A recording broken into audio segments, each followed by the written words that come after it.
gonna... Who's here? How many people? Two.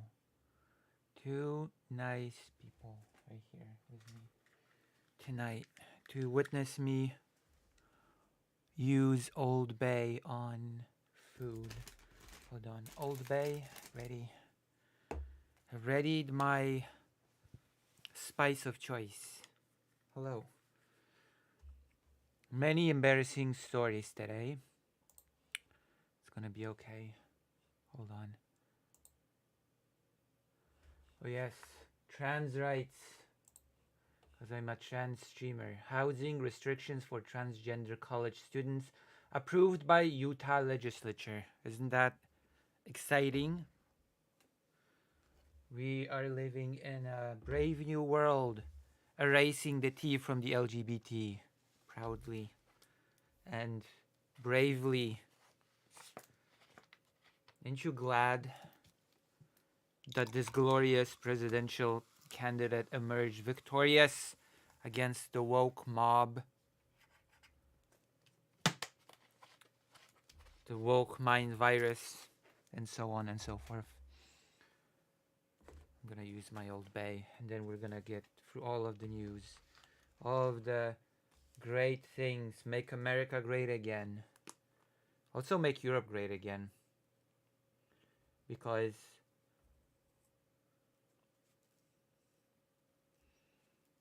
have you ever played Parasite Eve? Has any of you played the game or heard of the game Parasite Eve? This is relevant. This is relevant to the news.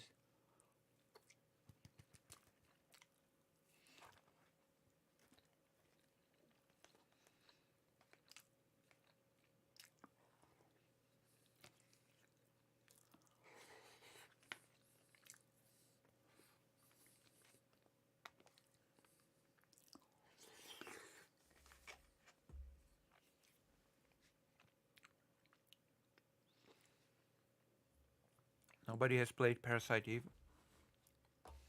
That just makes me sad.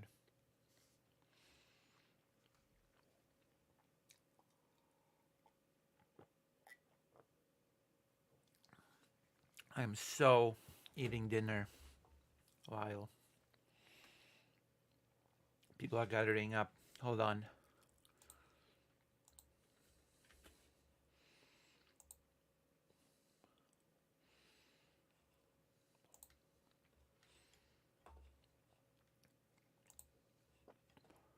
Hold on. You have to prepare some things.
That sounds like the pasta.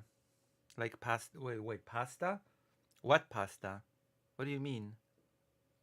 I'm eating puree with a cutlet and those things that borscht is made of. There's no pasta here. There's no pasta here at all.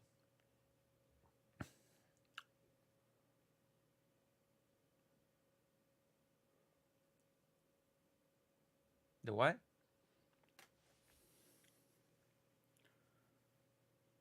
The chirp? I'm confused. All right. Slurp? Oh. I have to.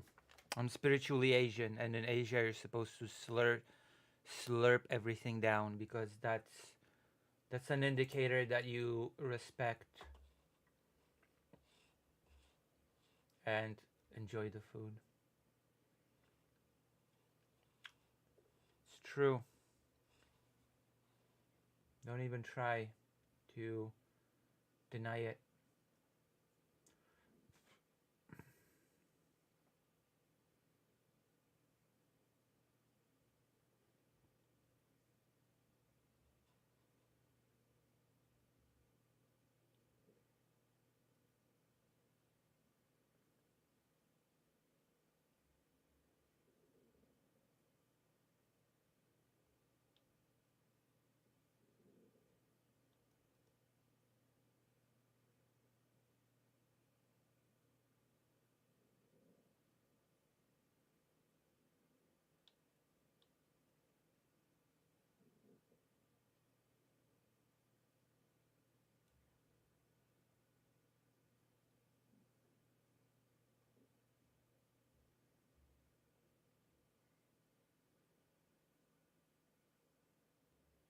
Hmm.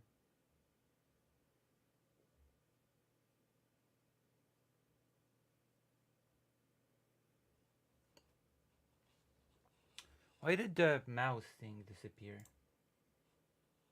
I hate it when that happens. I hated it when it happened on the laptop, and I hate it when it happens here. How is everybody? Hold on, did I actually...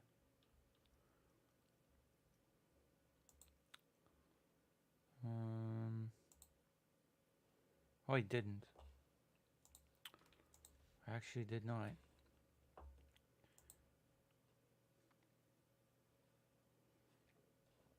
Things have been very tiring. Doing alright, just chilling. Chilling in the face of all these exciting news. Wow. Okay. I did not expect you to be chilling.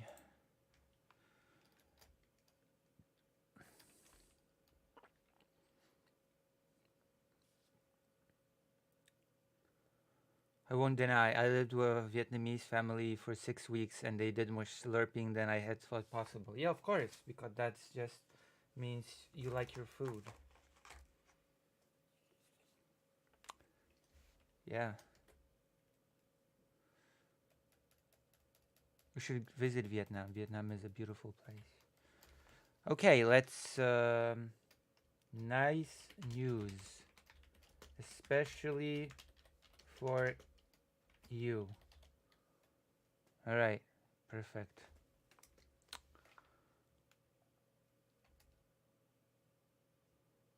I know how to sell my expertise.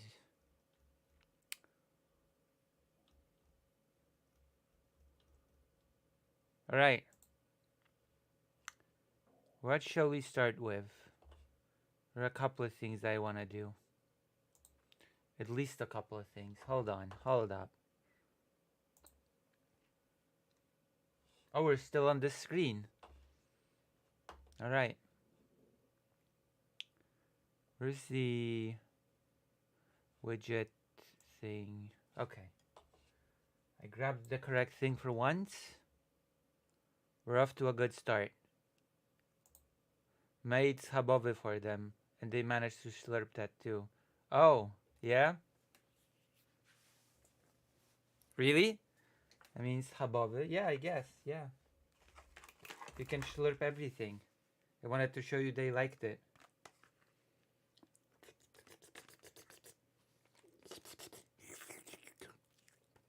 Very nice.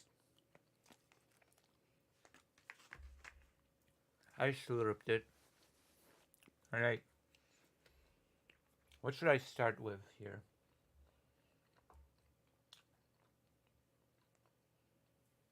I have a very special speech prepared for you of a brilliant politician. Oh yeah, hold on. Let's look for some Polish news. TDP World.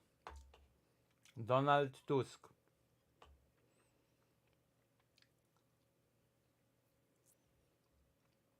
Can start with something light.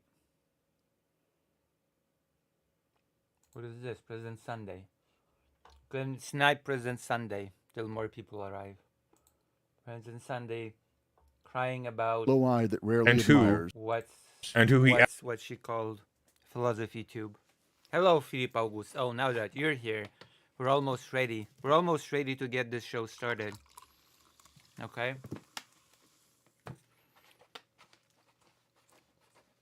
President Sunday is very unhappy because his idol is being, what do you call it? Insulted. absolutely Rarely has looks in up mind, and rarely yeah, loves. and who he absolutely 100% has in mind when he writes this is Spinoza, who was a Jewish exile, who he's almost entirely taking his philosophy from. Well, and he's talking about philosophers in general because, Yeah. and this is something Deleuze also writes about. Lots of philosophers write about this sort of sad, solitary life that you don't hear about. Hey, you know that guy who like totally got like laid all the time, did tons of drugs, and had a blast. Like we joke about that with Foucault, but these people are like, thrown out of Not society. really. Foucault's. I think Foucault's story is actually really sad. His partner died of AIDS, and he wasn't even able to Yeah, no, be in the I hospital mean, with people him. make jokes about that, but like philosophers as a thing, the people who do this, like they step back. There is a distance that is placed, and in order to do that, it requires a very particular sort of historical reality behind it. See, philosophers are just these great people that distance themselves from the lesser folk of society. Okay, that's the thing. Philosophy Tube has angered President Sunday. And Brooks, I guess. Angry crowd. And it's one of the things that I think taking this specific bit out of it is something 100% you would see someone on poll doing because they're Nazis or reactionaries in the case of Abigail. Yeah, the fact that the other quote was cited as a YouTube video comment underneath Extreme Beach Volleyball Dead or Alive tells me that that's a joke, and the joke is like, isn't this something some crazy person would write on... Hold on. Abigail, is Brooks saying that Abby, aka Philosophy Tube, is a Nazi? What happened? Well, wait, what did I miss? When did Philosophy Tube become a Nazi? What's happening? Hold on, I have to listen to this again. Much has changed since I last checked into the, I don't know. Line tells me that that's a cited as... in the case of Abigail doing because they're Nazis or reactionaries in the case... Sorry, reactionary. She's a reaction. Is she a Was Philosophy Tube a reactionary? I didn't know that. Of Abigail. Yeah, the fact that the other quote was cited as a YouTube video comment underneath Extreme Beach Volleyball Dead or Alive tells me that that's a joke, and the joke is like, isn't this something some crazy person would write online? And that's it. It's like, it's not, because the crazy person wouldn't put quotes around blood. Kind of important, actually. Those quotes, the reason why there's not quotes around the other things and quotes around that is because that's the thing that you're not supposed to be taking literally. The one thing you're not supposed to take literally. Cultivation, take that literally. Bloodlines, no. When you're talking... What happened to President Sunday? Why did he do that? It's like, what's happening? Talk about part 6 and specifically... That's what Tyler says about most lefties who are commie socialists, calling them reactionaries. 212, 213. Yeah, but I'm pretty sure Brooks is pretty left-leaning, no? Yeah. It's the wording can be difficult, but again, this is a thing that has been talked about. These specific passages have been written about by many people. This is not him saying that there is a racialized element to it. No. Those philosophy snobs. I just cannot. Let's peek into the minds of the philosophy snobs, snipe their content a little bit, and Any more than if I were to say, and I think this would be the closest you would get to it, is if you were to talk about in America in the America. 1860s, what are the chances of there being a great, famous global black writer? Zero, because of the nature of chattel slavery and how they were thrown out. The best we get is you end up with Frederick Douglass, who stands out, but the thing that comes behind him is that same thing. It is a lineage and the ability for him to stand separate from his group. This is what Nietzsche's talking about. There is a racialized element to it, but it's an emergent one. It's not a deterministic one. There's a difference in how he's describing it. Yeah. I see. Okay.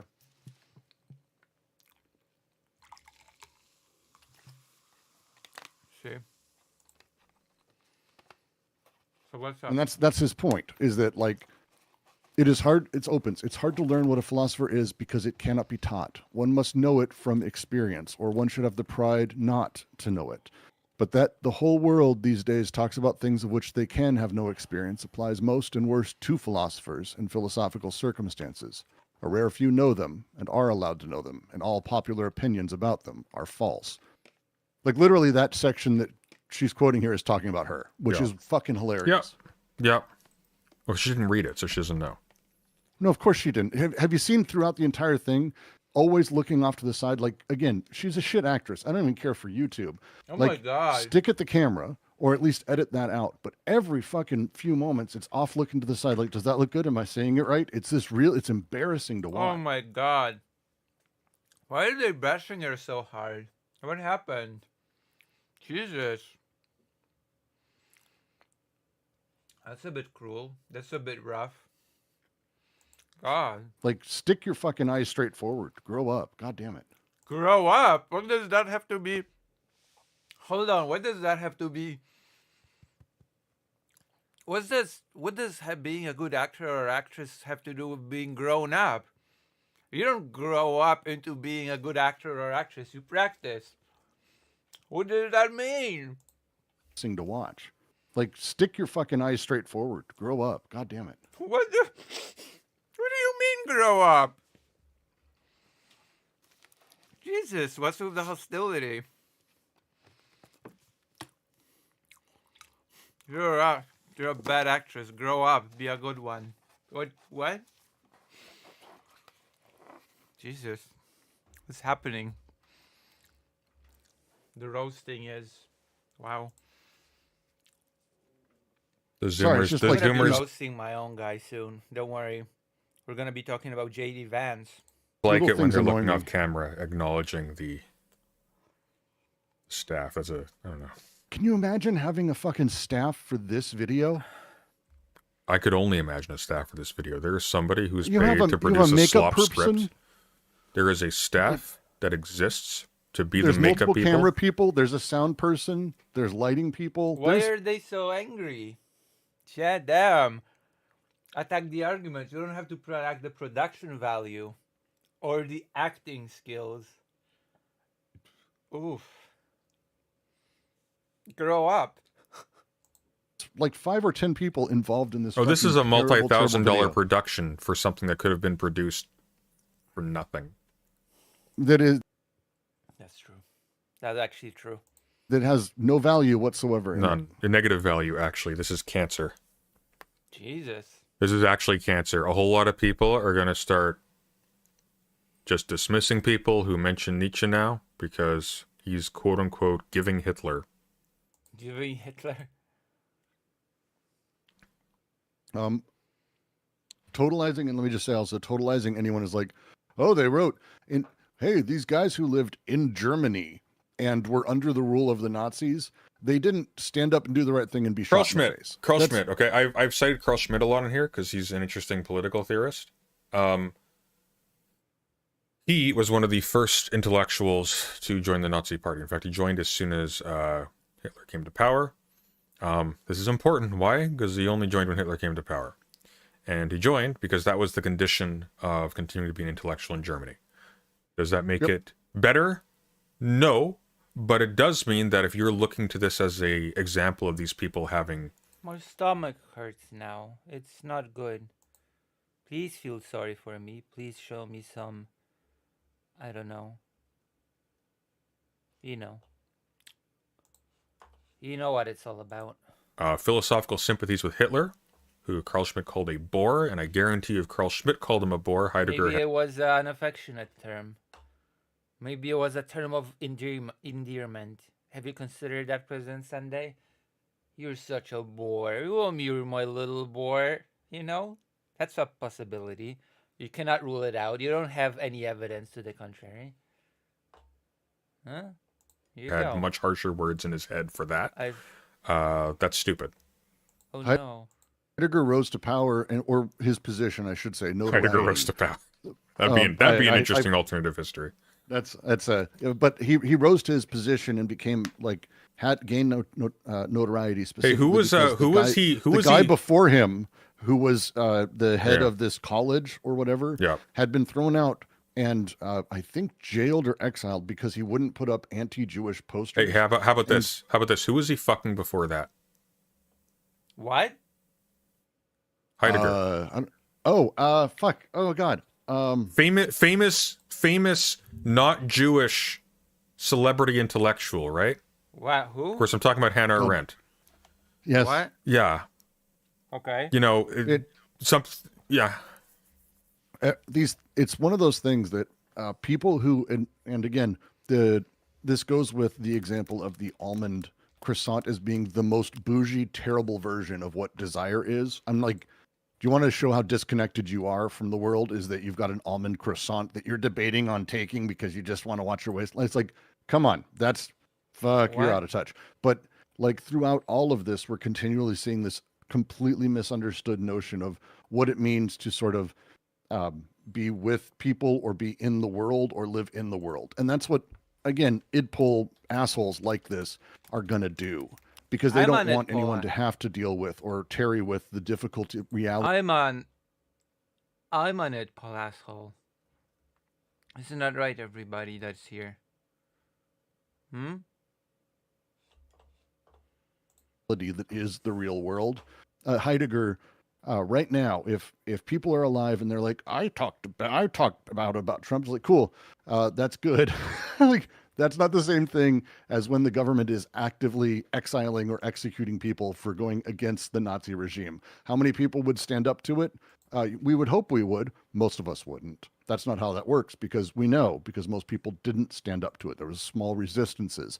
And even then, those people weren't like public about it. It was the kind of thing that they didn't want people to know about because if they did, they'd be dead. That's the whole point of secret resistance. So it's this really fucking awful nightmare of like, oh, look, we found a handful of letters or we found out that they didn't say these things. And it's like, fuck off. Like, just fuck off across the board on all this. It's so gross. Damn. Yeah. Sorry. I fucking hate this. It's so garbage. Oh, me too. Don't worry. I don't think Now it's my duty to say that I love it out of being a contrarian. I now I have to say that I love it, don't I? And debate them about it. Even need to cover this later. There's nothing to cover. Like it's empty. It's just so empty. It's just slander. Yeah, but you're being just a lot nicer than I am. So I noticed you just started saying that she's a shit actress. Why? Why is that necessary? That's true. Because I have a lot meaner, awful things to say, and throughout it. Well, apparently my British affectation made me accidentally misgender her earlier, so that's great. That one's gonna haunt me. I got to tell you, you know what master versus slave morality is as a thing is that you demand. Oh, it's a transgender ideology, is it? I knew it was going to come to this. It's actually inside of the trans community, the demand that people make an effort towards passing, or that passing is the thing. And that the idea that a person must make that decision in order to be part of the trans community, that is actually that's the problem. Like that's the slave master morality bullshit. Because the reality is, I will say, the reality is that no one is a gender, and it's a silly fucking thing. And you be whatever you want to be, and that's great.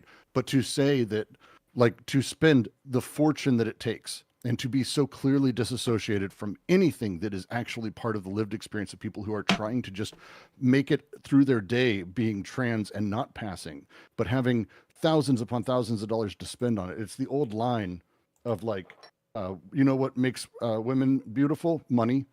Because that's the reality is you have the Oh no, ability and to she's afford all literally of these preening things. on screen with a makeup artist in real time in the It's middle so of the gross. video. It's like It's so fucking gross. good for you. You can't even be bothered to read anything. I recall a long time ago when I criticized her video on fascism. She didn't go by her at the time. And Okay. she was being very, very vocally and glibly supportive of people at Berkeley who are just flat out beating random people with sticks. That ain't her position anymore on any of this. She doesn't talk like that anymore. And there's a reason for that. She Yeah. gets to work at Disney now. Why? That's it. What? It's Wait, she Brianna works at Wu. Disney?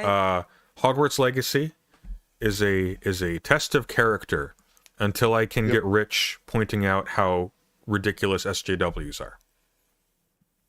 And just to mention, I wanna be I guess she said was already hello- rich, but until I can get attention pointing out. how I stupid also SJWs want are. it's attention. really it's just so fucking frustrating. But I mean, I sent you the article because I said Heaven forbid someone takes time to like. Nice for a video. What do you mean, Glitch Master? everyone who's shitting on Nietzsche always I comes shit on back to the Nietzsche. same fucking terrible book, and it's a terrible book. And you can see right now on screen that I mean, she couldn't even be fucked to spell it right. But Abigail was in Star Wars Acolyte. Wait, what? Really? Is that why they say that she's a shit actress? Or Brooks, rather, says that she's a shit actress?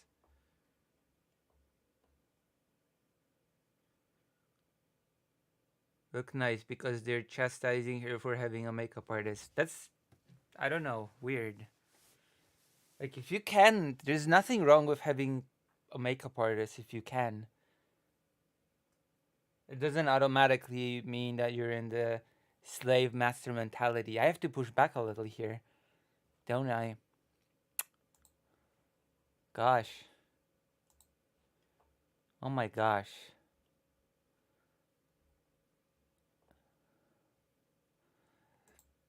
Do I have to push back?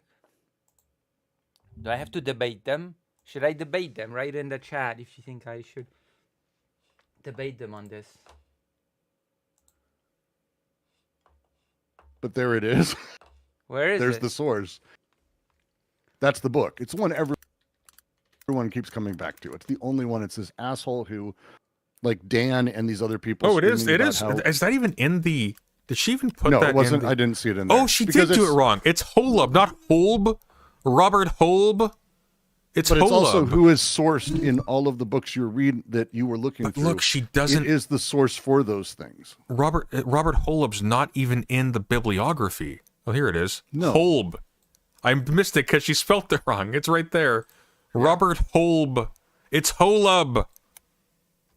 It's But it's the Holub. source of all of this. And as you read, and if you read the entire article, you'll see there is not only, we'll say, weak arguments. It's mostly, you notice what isn't there. That kind of shit, Why? Yeah. right? You know that you know what isn't there is he never says I am not an anti-Semite, and so therefore it must be that he is. It's that kind of garbage. But Well, all I of mean, these what's other crazy books too is use like it as the source. Here's the They thing, all though. do. These other people, like Wendy Brown, for example, they're barely mentioned. They're quoted ostensibly, but it looks like she took just a mountain of articles from Why Nietzsche Still, and then Holub, and there's not a whole lot else here. Like, she made this bibliography look really long, but she kind of obscures how many of this are single volumes, which means I think what happened. I can tell you what happened. But Like, go for I it. can tell you what happened. Yeah, let's do it. Let's divine what happened. Okay, I'll go first. You go second. Okay. What happened? Okay. She pays somebody, or a couple of people. Hey, write me The script. whole video is garbage now. Misspelling is the worst thing you can ever do. They go to LibGen or whatever, or Reddit, and they look up books on Nietzsche. And they grab those books on Nietzsche, and they break them down to look. They mine them for quotes, and they try their hardest to make it look like they've done as much research as possible. And they come back to her with a 20-minute script they've blown up to 31 minutes. 50-minute script they've blown up to 31 minutes, so she can just bloviate and pad it out. And that's it. And at no point has she actually read any of the stuff she's citing, and she's literally just like a weatherman. Jesus. What's yours? Someone started reading the beginning of Why Nietzsche Still, didn't read the entire thing. Yeah. Because there's also reasons for it. So... Like it seems They This weren't is so harsh. Everybody's so mean-spirited. Those philosophy people are so mean-spirited. One moment.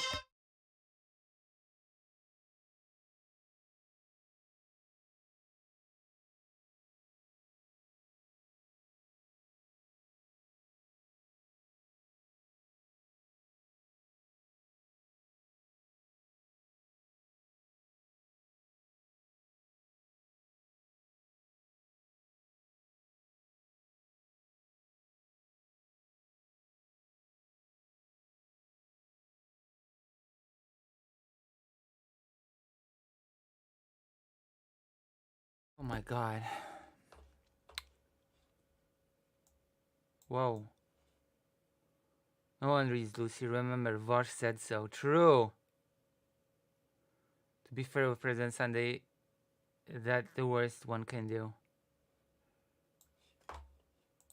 they weren't writing here are a bunch of essays that we've collected on why we should all just get over Nietzsche already. He's boring. It's He's about old. why Nietzsche still. It's about that, but it's basically a mix of, and I have it actually. It's a mix of essays that are kind of doing the thing of like, hey, it's weird that he says this, but also there's this. Why Nietzsche still is about why Nietzsche matters still culturally to us. Yeah. And it's interesting, but if you're really, really stupid, and again, I'm she's really stupid. stupid. Hang on one second. or Sure shot. the You just writer paid me is. an additional $5 to correct your spelling, but you spelt Liv Agar the exact same in both cases. But thank you. I feel bad for Liv Agar being cited. I feel bad for everybody being cited in this, with the exception of Holub, because this is his fault. Go on. It's pretty much terrible. Yeah. And you read the first beginning of an essay, and it's the kind of thing that happens to a lot of people when they go, oh shit, so maybe Nietzsche isn't great, and that's it. And then you just basically Control F and go through it, and then you write a shitty thing like this. Yep. This has no research whatsoever in it. This is You just said Liv Liv Agar again, Sir Shot, but thank you for the additional $5. When Nietzsche was alive in Germany at the tail end of the believe it's 19th pronounced Live Agar Jesus. Agar. Maybe you Just should to be super mean, chat maybe a few more times to make sure. Yeah, century? keep correcting us on how to pronounce agar, which is Anti-Semites gelatin. referred to I don't know Liv why we're Agar, talking thank you for about the cooking. 55 try. Try harder, Agar. a specific group of people. It's genuinely terrible, and it's I the feel like I'm being Freud thing up front. The criticized. whole thing is so fucking confusingly bad. It's just pathetic. Well, Really, if it's confusingly bad, then maybe it just loops back to being super good. Have you considered that? it's pathetic. Damn, pathetic. It's pathetic. Oh god. No, No? I don't know. You tell me. You tell me if it's pathetic. I think you're complaining because she had the power to do this and you don't. True. And this is you being full of resentment, Brooks. True. And this is why you're gonna turn out having a Christian channel by the end of the year. True. there we go. True. All of it is true. President Sunday spitting facts all of a sudden. I knew it. I always suspected that was the case, actually.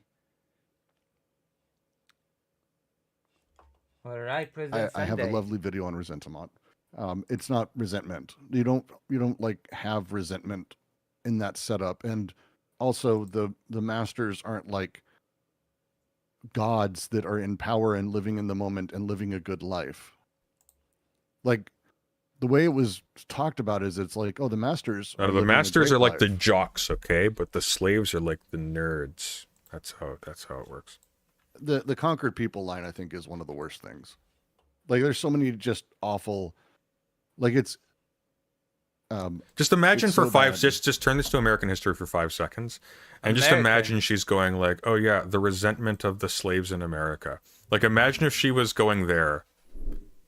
That's what she said. Oh, that is what she said. But imagine if she made it explicit. That's the upshot. That's Yeah, the the masters of slaves. See, they're They're the jocks. ones who They're were living in the chads. moment. They were alpha chads, and then you had the Wow. incel chattel slavery blacks, right? What? That's what she said. Yeah. And people are liking this video because again, people don't care. People don't listen, and they're No, it's pervertry. It's people like the idea This whole reaction is pervertry. of watching a YouTube video about philosophy because it means they're in an intellectual headspace, but not really. and the words but are they're all there. good and all of that. It's It's like when people wear like dress shirts and cardigans and carry book bags to university, like it makes them look smarter. the will to power also is the will to overcome. Particularly, it's translated funny because the original is some silly 900-letter German garbage word.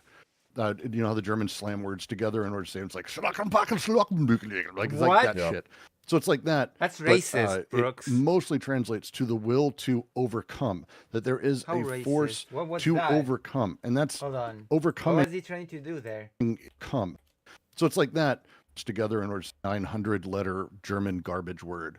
You know how the Germans slam words together in order to say it's like like. Wow. Okay. I see. Typical American attitude towards foreign languages. I get it. If it's not English, if it's not American, that is just a bunch of gibberish words. I get it. It's like that Yeah. shit. So it's like that. Yeah. Of course. But it mostly translates to the will to Force. overcome. That there is a force to overcome, and that's overcoming is the big line there, and it's overcoming whatever's up, and that doesn't mean, by the way, so the will to You overcome. should overcome your bigotry.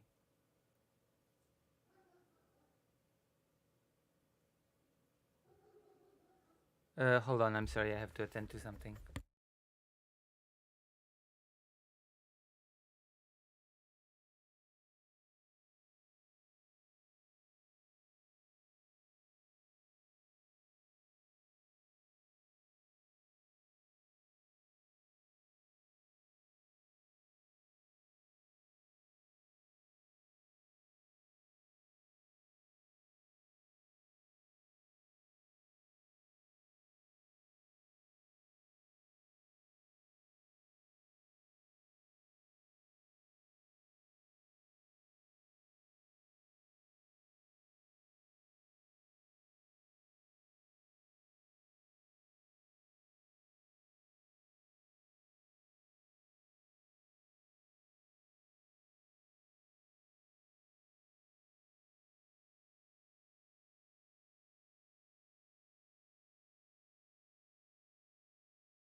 I'm waiting for more people to come in on stream, okay? So that I can do my main content, okay? Okay? Calm down. Come is not something the masters experience purely. They don't live in that, because if they would be overturning things. They would be making the world better. That's the thing, is the Ubermensch is that who is attempting to overcome everything about themselves that's limiting. And that would, by the way, as a master who's dependent on slaves, you would consider that to be a thing to overcome. So again, this is why the master-slave dichotomy is not explained this way in Nietzsche at all, or anything except, I mean, Nazi paraphernalia, which I would assume Abigail agrees with, apparently. I don't think she actually would, though. I think she's very lucky in terms of her time and place. But, I think if written just right, she would agree with it. Sure. Before you go, because you are going, make no mistake. I am. I'm in the final 20 pages of book 2 of Anti-Oedipus, and it's getting Chapter really 2. fucking good, and I can 2, which is book length. Screw you. Yep. I'm almost done. I'm almost. yeah. Well, I mean, Klosowski's Living Currency is called a book, and that's like 30 pages, which is laughable. His Living Currency is called a book. The snobbery on the display. Let's listen to that again. Oh my God, the snobbery. The oh, I'm so high and mighty. That's like 30 pages, which is laughable. Laughable 30 pages. Huh. Laughable. I'm laughing. They must have put like 5 words per page, but laughable. God, how good is that fucking book? it's really good, and I can see why you'd have to read that shit like 7 times. Yep. You're on year 6, I think. 4, 5. I'm on my 5th time through Living Currency. I meant through I Anti-Oedipus. finished it again yesterday. At least Living Anti-Oedipus? Currency's short, but even There are short. thousands of books to read. Reading one book for the 5th time is not reading another for the 1st. Just saying. Just saying, okay?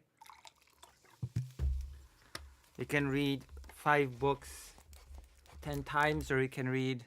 You get the gist. It's yours. It's your choice, or something. Short though. It's like that's 100 pages So in 30. we're on our Which is laughable. 100 pages. 3rd reading or 4th reading, I can't remember which, of Anti-Oedipus, but it's my personal 7th reading. That's what I thought. Wow. I can see why you'd need to, because like I'm getting a lot. It's a lot. I'm getting a lot, and I'm finally getting a lot, because until I had Finally. Bergson and Spinoza and more Nietzsche under my belt, I wasn't getting a lot. Yeah.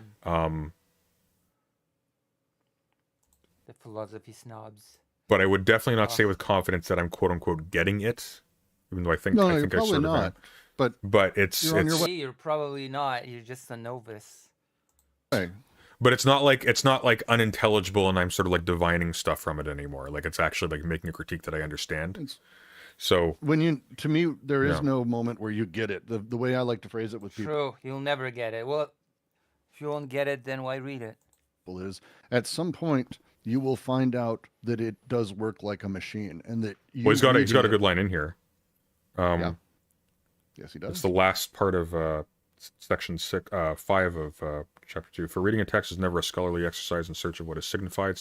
So, my dear viewers, just as there is the worship of personality, there's also worship of literature. Literature worship on the display, okay? Still, it's a highly textual From personality worship to literary work worship. exercise in search of a signifier. Rather, it is a productive use of the literary machine. Just saying. Oh. Wait, hold on. Someone mentioned me in President Sunday's chat.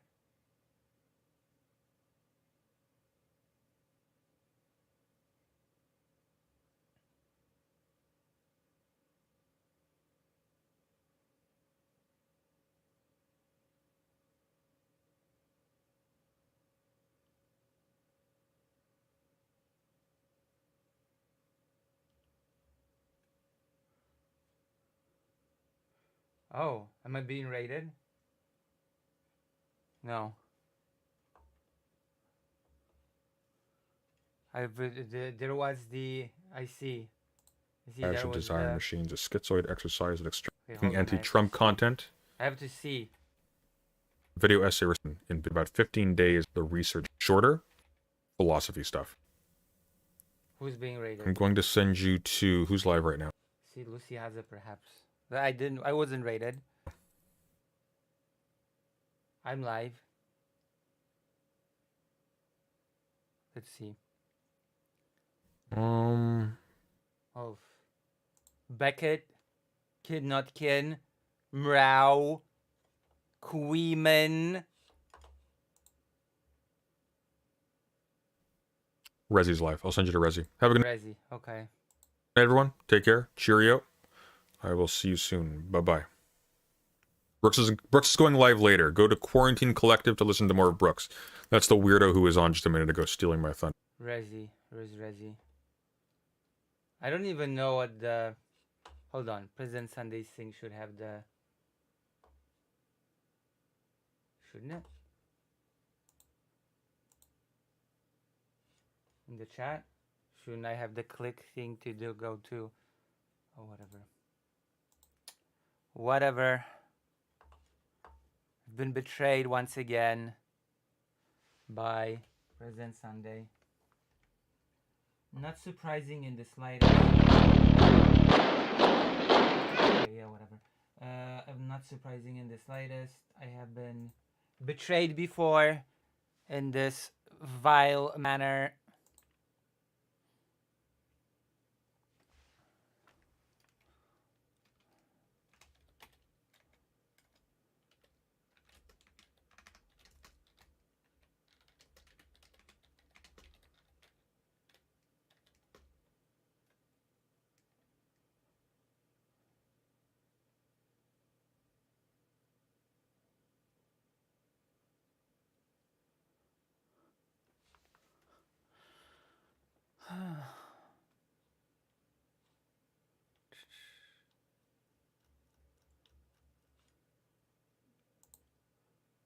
My stomach actually hurts.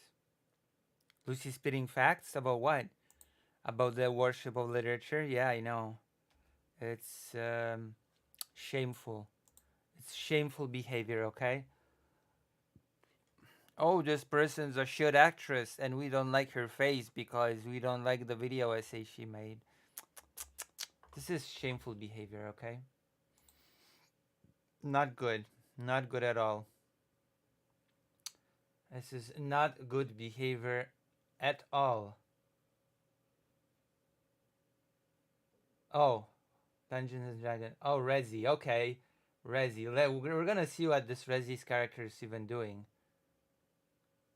Vance. We're gonna be watching the JD Vance speech as well. Oh my god, I cannot wait. I cannot wait to see Vance. Okay.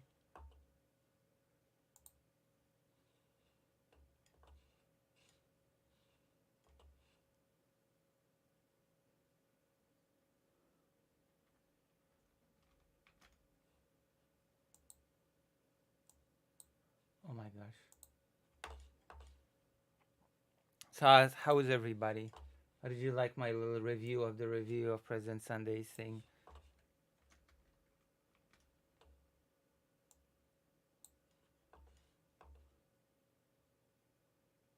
Rezi. What is Rezi up to? Yeah, kind of. That's like kind of the issue with the decimation thing. And like again, Sunday sticking to the extortion thing, right? Oh, God. Kind of.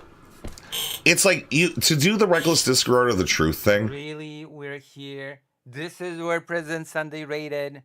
This crap. Oh God. Of course.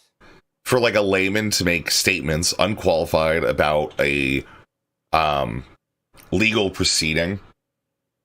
I think that I don't know if the standard is there that we would believe a layman to have the clarity or capacity. The clarity. What does clarity have to do with whatever? Whatever. I'm out of here.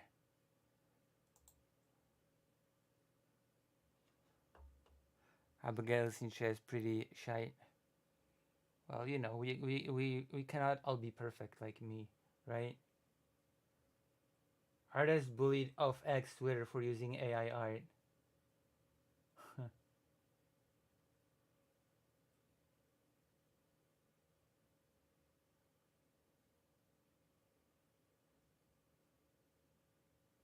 Damn.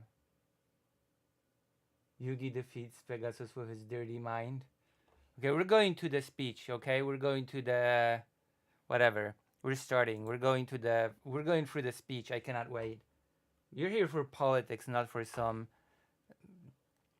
inane nonsense of complaining about a person complaining about Nietzsche in a bad way, okay? We're not here for that. We're here for JD Vance.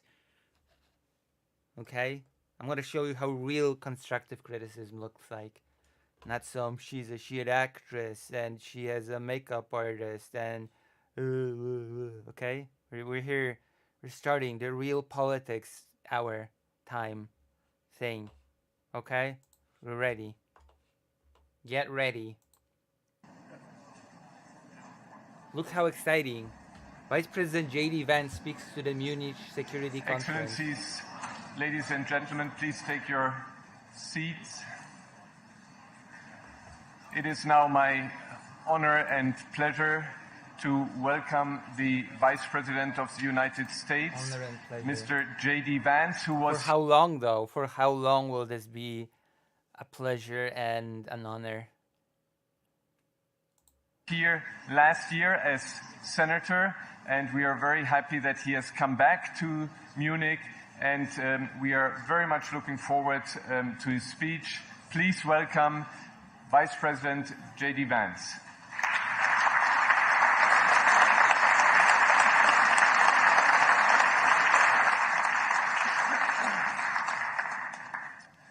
Well, thank you, and thanks to all the gathered delegates and luminaries and media professionals, and thanks especially to the host of the Munich Security Conference for being able to put on such an incredible event. We're, of course, thrilled to be here. Wow. We're happy to be here. And, you know, one of the things that I wanted... He says some pretty crazy things here, so I'm waiting. I'm waiting, excited, and ready. I'm so ready to see what will be said here. Oh my God, I'm so ready. To talk about today is, of course, our shared values. And, you know, it's great to be back in Germany. As you heard earlier, I was here last year as United States Senator. I saw Foreign Secretary David Lammy and joked that both of us last year had different jobs than we have now. But now it's time for all of our countries, for all of us who have been fortunate enough to be given political power by our respective peoples, to use it wisely to improve their lives. And I want to say that, you know, I was fortunate in my time here to spend some time outside the walls of this conference over the last 24 hours. Hello, your friendly Ruby. And I've been so impressed by the hospitality of the people, even as, of course, as they're reeling from yesterday's horrendous attack. And the first time I was ever in Munich was with my wife, actually, who's here with me today, on a personal trip. And I've always loved the city of Munich, and I've always liked all those extremist parties that are being prosecuted and executed for some reason in Europe. Be more friend. Okay, I'm getting ahead of myself. Let's just listen. Let's just respond to what he's saying. People. And I just want to say that we're very moved, and our thoughts and prayers are with Munich and everybody affected by the evil inflicted on this beautiful community. We're thinking about you. We're praying for you. Right. And we will certainly be rooting for you in the days and weeks to come. Okay. Now, I feel like this is the only moment when he's going to get such loud applause, like when he says thoughts and prayers. But because from what I heard, it's just all downhill from here. I hope that's not the last bit of applause that I get, but we gather... Well, be careful what you say, because, wow.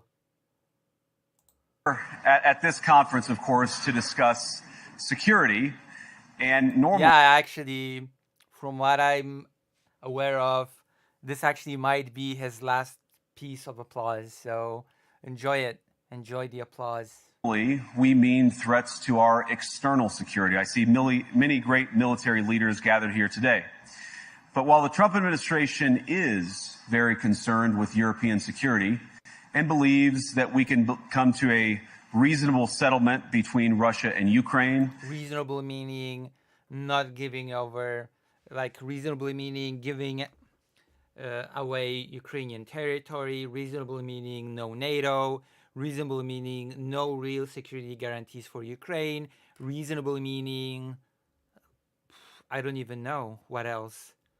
A giant refugee crisis, I guess, because people are gonna, well, seek refuge if Russia gets the territories that it wants. And reasonable means going back to pre-2014 borders is unrealistic.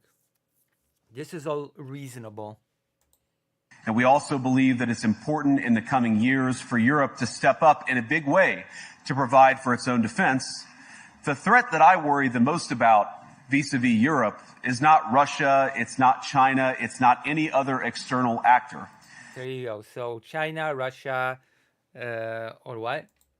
Is not Russia, it's not China, it's not any other external actor. Yeah, external actors are not the real threat to Europe. So what is?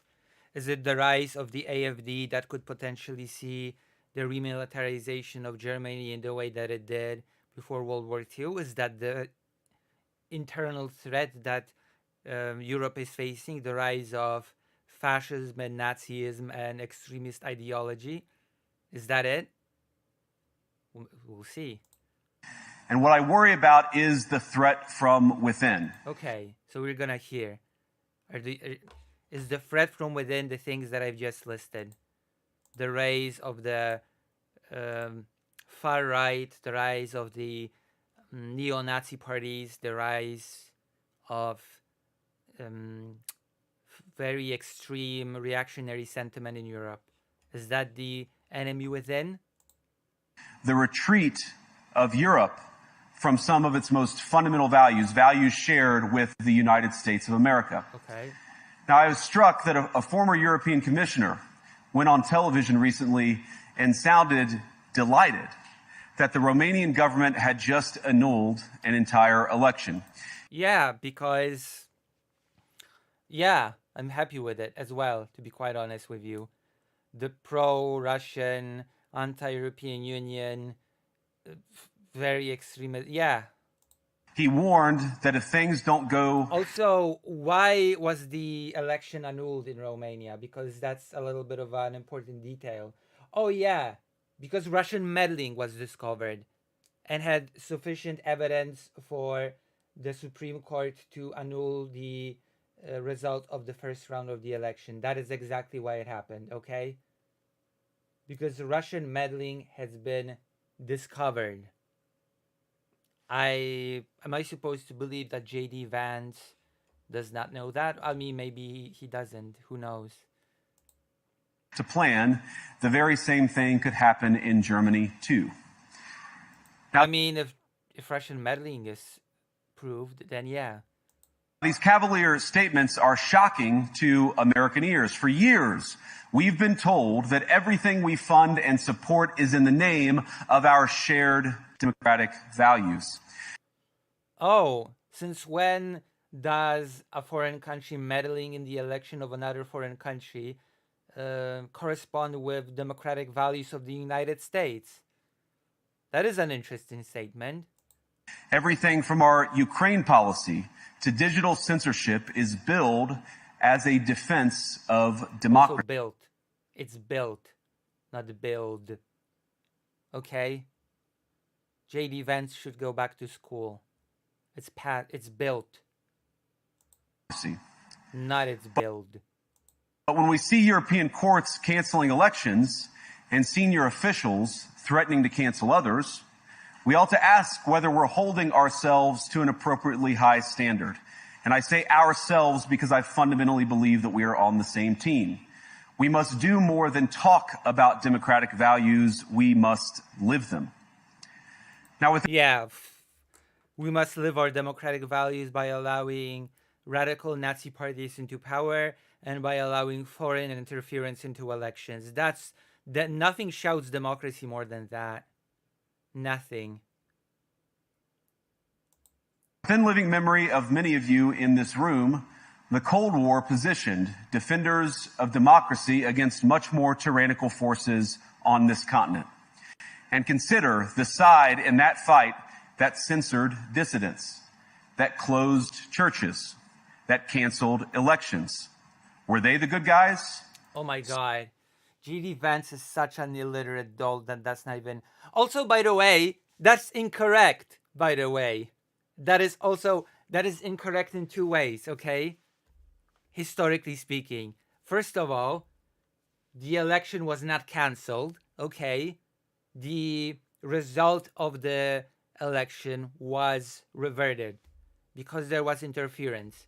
There will be a repeat of the first round. That was the decision of the court. The election wasn't cancelled. So that's incorrect. Second of all, the regimes of the Soviet bloc did not cancel elections. They rigged them. They made it that only one party was on the ballot, that you could only vote for people chosen by the party, but they did not cancel elections. So even that's incorrect. This is pretty silly. Why would they cancel elections? They decided who were on the ballot and who to vote for. Like, sure, the election was a formality, but it was never cancelled. This is... Oh God. Already, we're jumping deep into the inaccuracies. Certainly not. And thank God they lost the Cold War.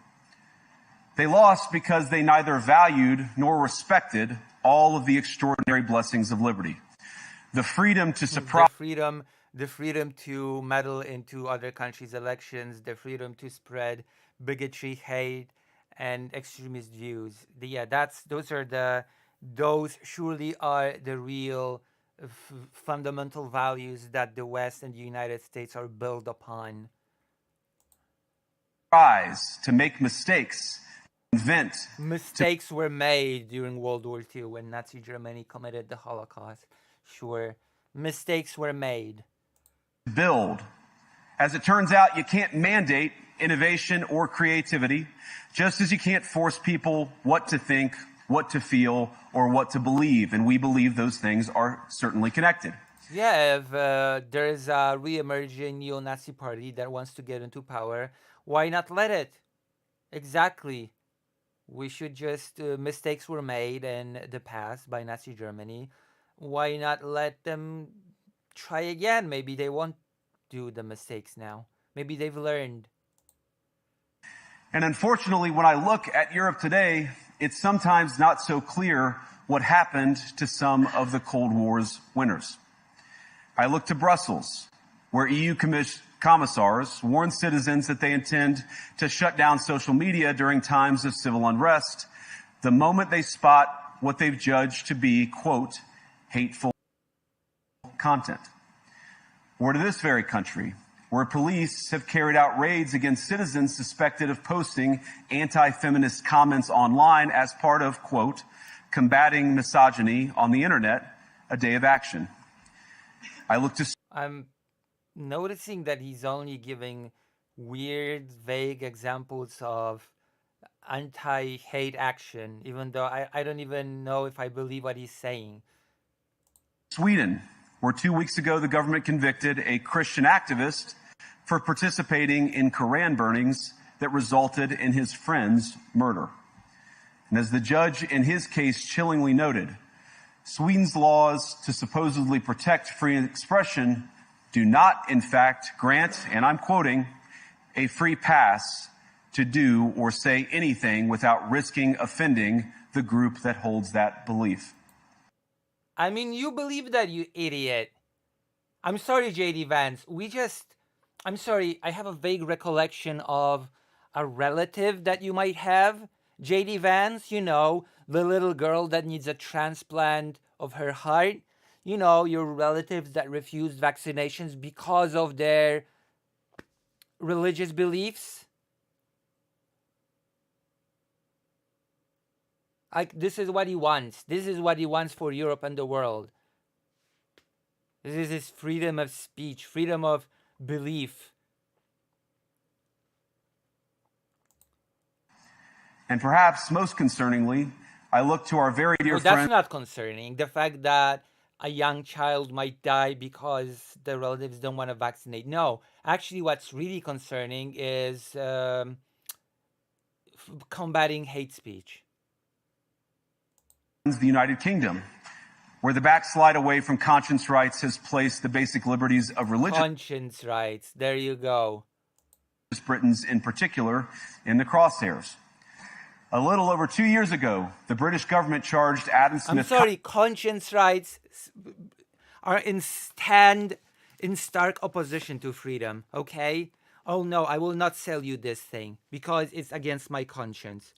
My conscience forbids me to sell you this contraceptive. What now? This is ridiculous. This is stupid. This is the vice president of the most powerful country in the world saying those things. Saying those demented things. Conscious. Connor, a 51-year-old physiotherapist and an Army veteran, with the heinous crime of standing 50 meters from an abortion clinic and silently praying for 3 minutes.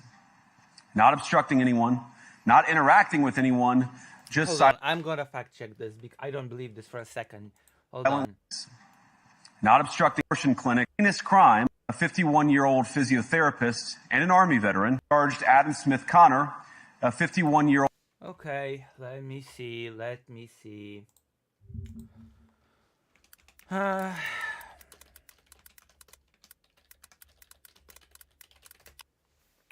Silently praying. We're gonna Google this. Praying man breached abortion clinic safe zone, BBC.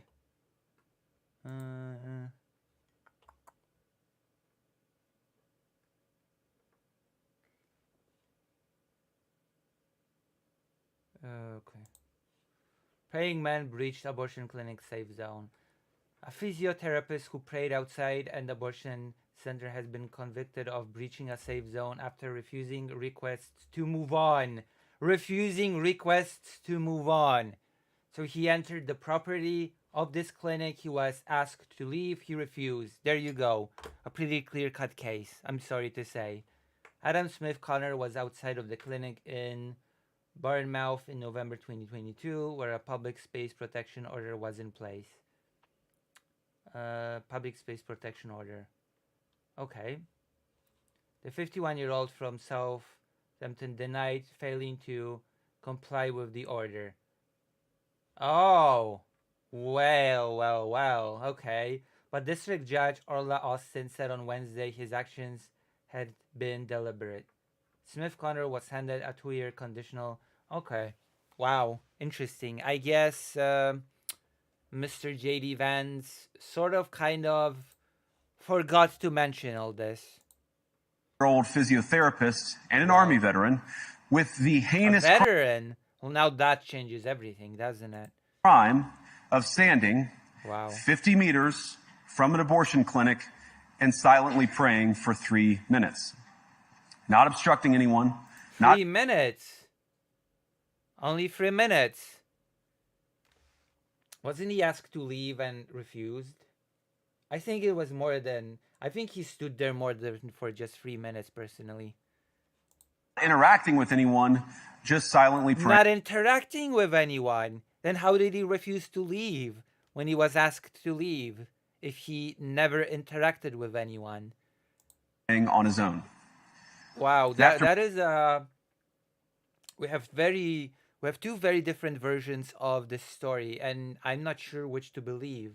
Was he praying silently for 3 minutes and not interact with anyone, or was he asked to leave and refused? Because it cannot be those two at the same time. It has to be one or the other. British law enforcement spotted him and demanded to know what he was praying for. Adam replied simply, it was on behalf of the unborn son he and his former girlfriend had aborted years before. Wait, citation needed. What do you mean they demanded to know what he was praying for? No, they wanted him to leave because, again, there was a public space protection order in place. The 51-year-old from Southampton denied failing to comply with the order. They didn't come to him to ask him what he was praying for. That is ridiculous. The safe zone introduced in October 2022, so we all had enough time to get acquainted with it. Bans activity in favor or against abortion services, including protests, harassment, and vigils. Again, the safe zone introduced in October 2022 bans activity in favor or against abortion services, including protests, harassment, or vigils. This is not complicated, okay? But no, he apparently did not interact with anybody. Just silently prayed. And they went to demanding, asking what was he praying for. The officers were not moved. Adam was found guilty of breaking the government's new buffer zones law, which criminalizes New law. found guilty for. Now, the officers were not moved. Adam was found guilty of breaking the government's new buffer zones law, which criminalizes silent prayer and other actions that could influence a person's decision within 200 meters of an abortion facility. He was sentenced Buffer zone law. to pay thousands of pounds in legal costs to the prosecution. Now, I wish I could say that this was a fluke, a one-off. Hold on.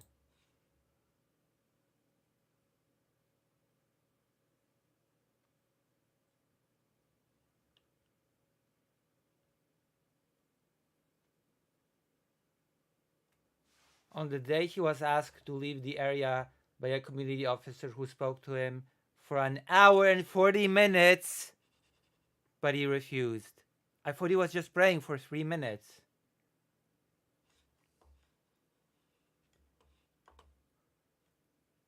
I'm sorry, he broke the law. What is there to say? Crazy example of a badly written law being enacted against a single. Why is it a badly written law? It's you have to justify it, okay? Yeah, of course, if somebody's making an important decision, then there are laws that forbid people from being agitated, okay? There are laws that forbid people from being pressured to make an emotional and fast decision. That is what this law is designed to do. If you're thinking about making a big decision, nobody's allowed to try to persuade you to make a quick emotional decision about it. That is why we have the so-called election silence period, okay? On the day of the voting, in most of Europe, including Poland, no agitation, no campaigning, no persuading is allowed, so that people don't make last-minute decisions based on pressure, but they make a well-informed decision. That is not a thing in the US, okay? Which I assume JD Vance also thinks is a bad written law, the voting silence period, okay? So it's just crazy that JD Vance thinks that it's perfectly fine to pressure people to make just a snap decision on something like abortion. Because let's not forget, this buffer zone is designed for people not to be able to persuade people either way, for or against abortion. Single person, but no. This last October, just a few months ago, the Scottish government began distributing letters to citizens whose houses lay within so-called safe access zones, warning them that even private prayer within their own homes may amount to breaking the law. Okay, now I need citation for this.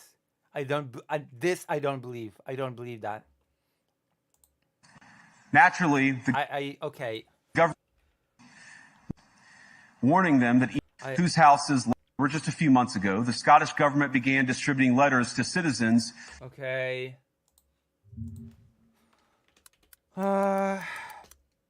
Government buffer law letter to citizens. Scottish government hits back at JD Vance's abortion claim. There we go. Wow.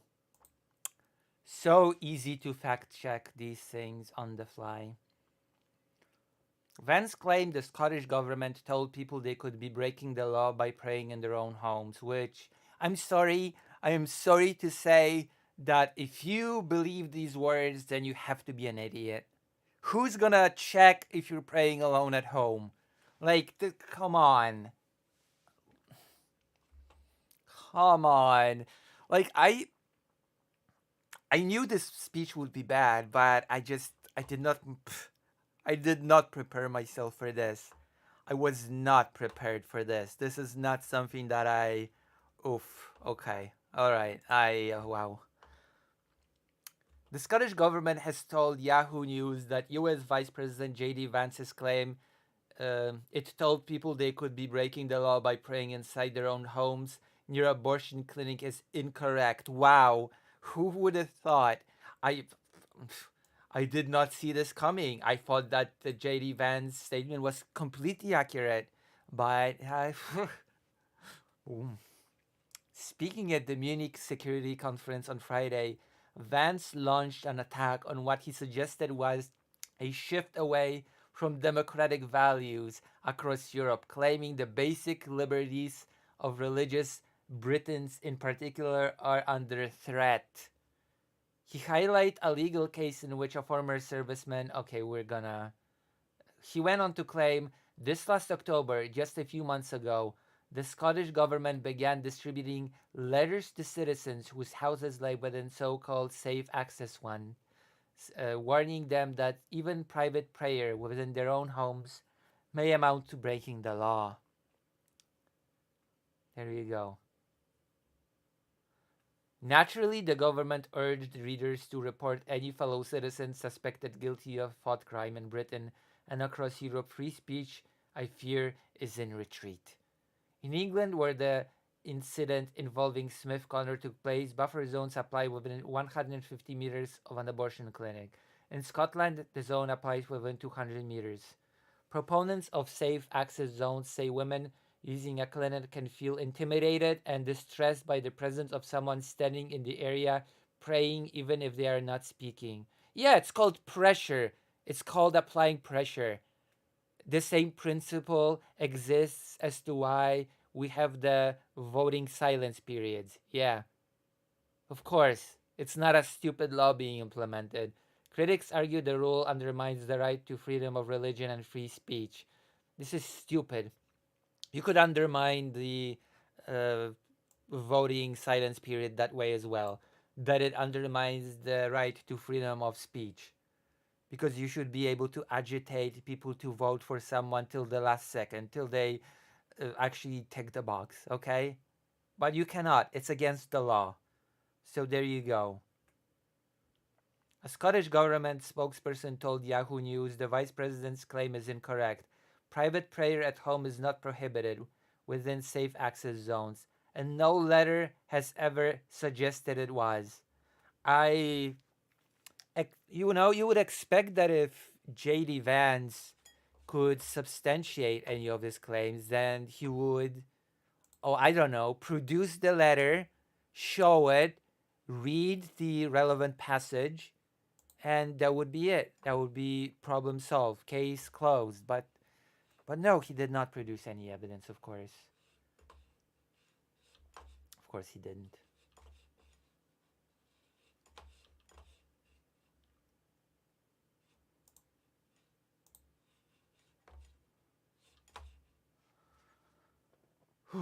Safe access zones are designed to safeguard a woman's right to access healthcare and protect their right to dignity and respect when they need it most. People continue to have the right to protest and to free speech. However, no one has the right to harass women or to try to influence without consent their decision to access healthcare or to impede their access to it in any way.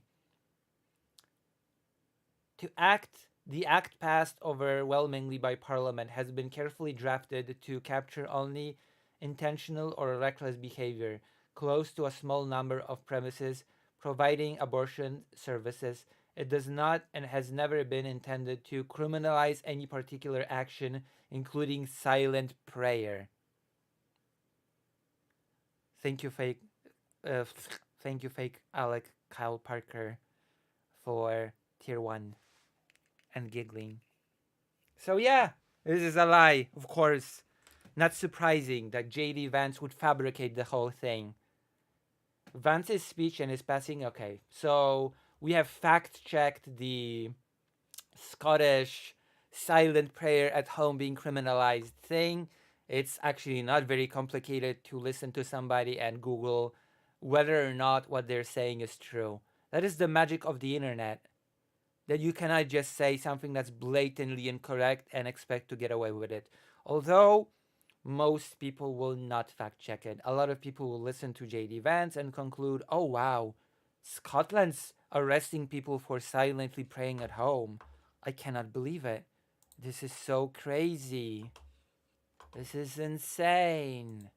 But let's continue to listen. Whose houses lay within so-called safe access zones, warning them that even private prayer within their own homes may amount to breaking the law. Vice President of the United States, the most powerful country in the world. Naturally, the government urged readers to report any fellow citizen suspected guilty of thought crime.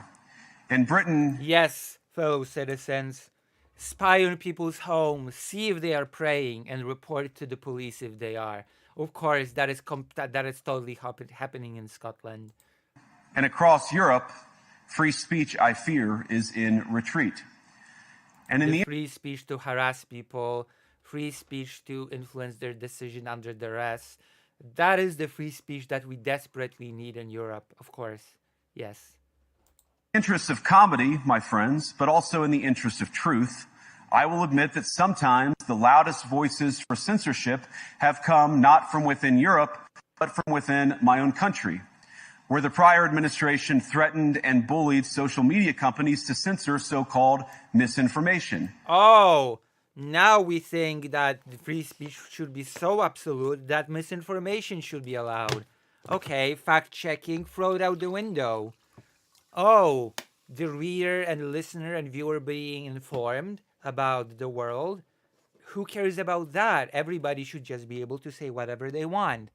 Misinformation be damned. Of course.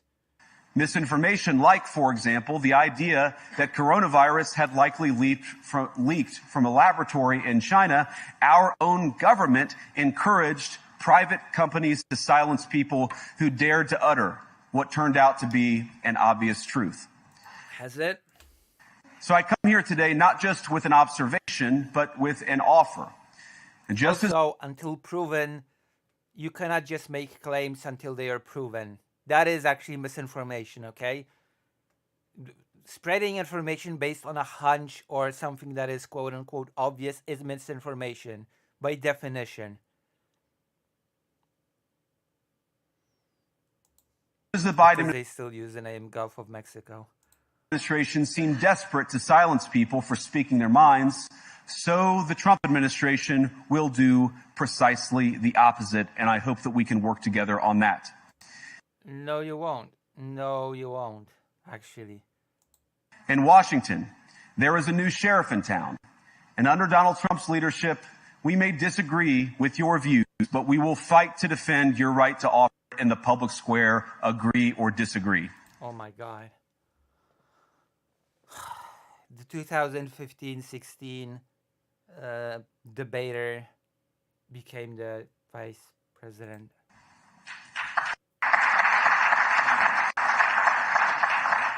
The enemies within. Oh, the applause is a bit quieter than it was before. Now we're at the point, of course, that the situation has gotten so bad that like this is ridiculous. This is just spreading fascist propaganda for Europe. This December, Romania straight up canceled the results of a presidential election. Again, why did Romania... Okay, I have to listen to this again. The Romania thing is such... It's such misinformation that I don't even know where to begin with it. But don't worry. Thank goodness I actually know what's happening in Romania because I have been following the situation. I have actually covered it on stream. Romania straight up canceled the results of a presidential election. Yes. why was the election result called the first round, by the way? First round results were um, rendered, you know, canceled. Okay, let's use the word canceled. Why? Are you going to explain? Based on the flimsy suspicions of an intelligence agency and enormous pressure from its continental neighbors. Now, oh, so you're not going to explain. What is the flimsy accusation? Who pressured who? Okay, this is straight up pro-Russian propaganda, okay? This is interesting considering J.D. Vance's stance toward Ukraine and Trump's cabinet's attitude towards Ukraine. This is actually extremely interesting. This sudden pro-Russian sentiment that I'm hearing from J.D. Vance. What is the flimsy accusation? Oh, the flimsy accusation, quote unquote, is the discovered and proven Russian interference in the presidential election in Romania via the internet. Okay? It is not some flimsy accusation. This has been demonstrated, this has been looked into, and based on that, the Supreme Court of Romania has decided that the first round of the election must be repeated and that people must vote again.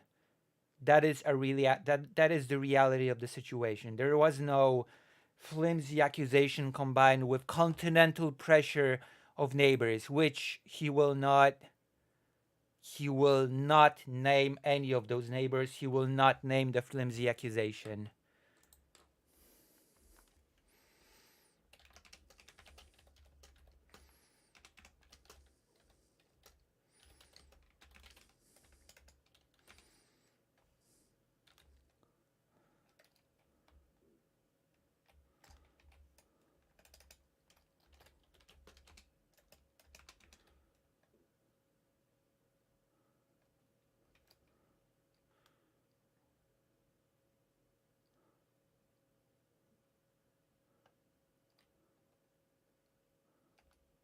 This is actually a great example of misinformation in action, by the way. This is an amazing example of misinformation in action. You could not have a greater example. You present a thing that factually happened, the cancellation of the first round of election in Romania. Then you shroud it in a vague explanation without going into detail what happened, why it happened. No, you just say that it was a flimsy accusation without it specifying what the accusation was, that there was pressure from continental neighbors without naming those neighbors, which incidentally ends up being pro-Russian propaganda. What Russian meddling? No, it's just pressure from the European Union. The devious, dastardly European Union pressured Romania into not allowing the pro-Russian candidate winning the first round. Very interesting, actually. Very telling as to what sort of where the loyalties lie when it comes to the Trump cabinet. I will keep this in mind when discussing or when reading about any sort of negotiations between Ukraine and Russia and the US when it comes to peace. That here we have J.D. Vance pandering and basically just trying to peddle pro-Russian propaganda disguised as protection of free speech and not canceling elections. That is brilliant. That is just very it could not get more blatant than this. It's amazing. I did not expect that. I did not know that he would go there. I actually did not know that he would be talking about the Romanian election.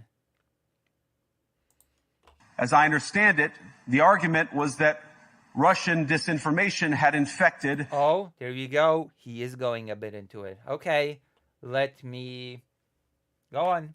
Go on. The Romanian elections. Yes, Because it has been demonstrated. What are you gonna say? That it has not? I'm sorry, this is very, very transparent. But I'd ask my European friends to have some perspective. Oh, evidence is not important. What is important is perspective. Maybe you just like Russian influence. After all, it sure helped your president in the past election. You can believe it's wrong for Russia to buy social media advertisements to influence your elections. We certainly do. You can condemn it on the world stage even.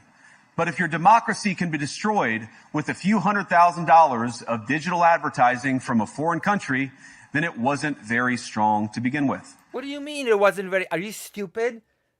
That is the countermeasure, you idiot.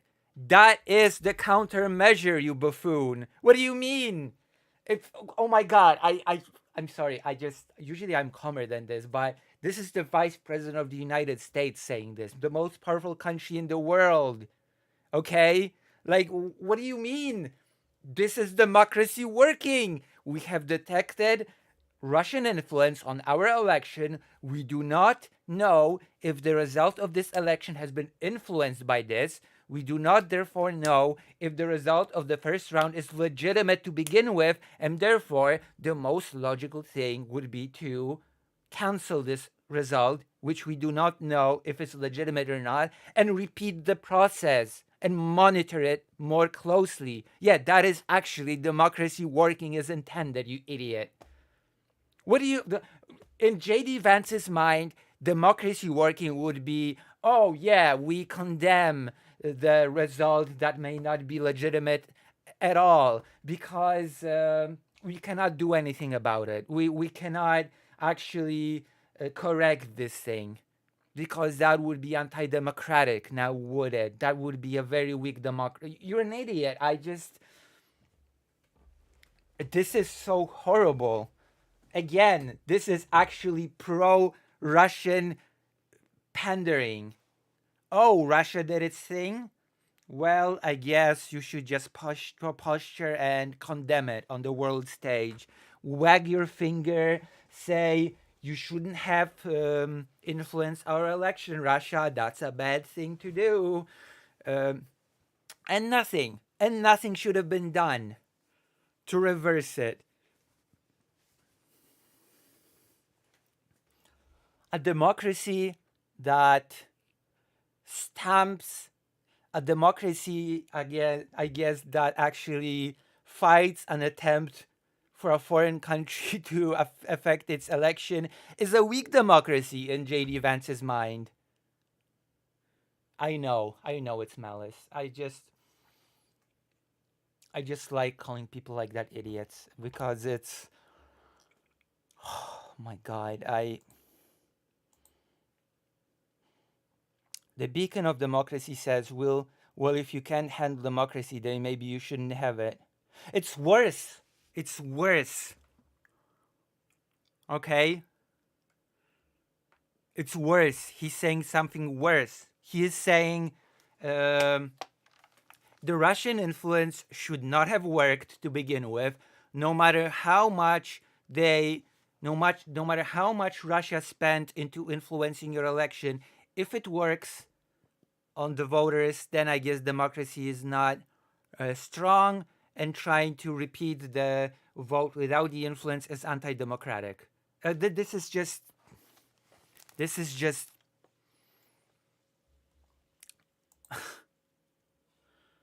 oh my, wow.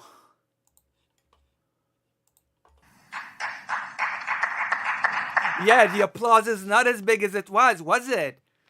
The applause is a bit less than what you expected, is it, J.D. Vance? This is pathetic. This is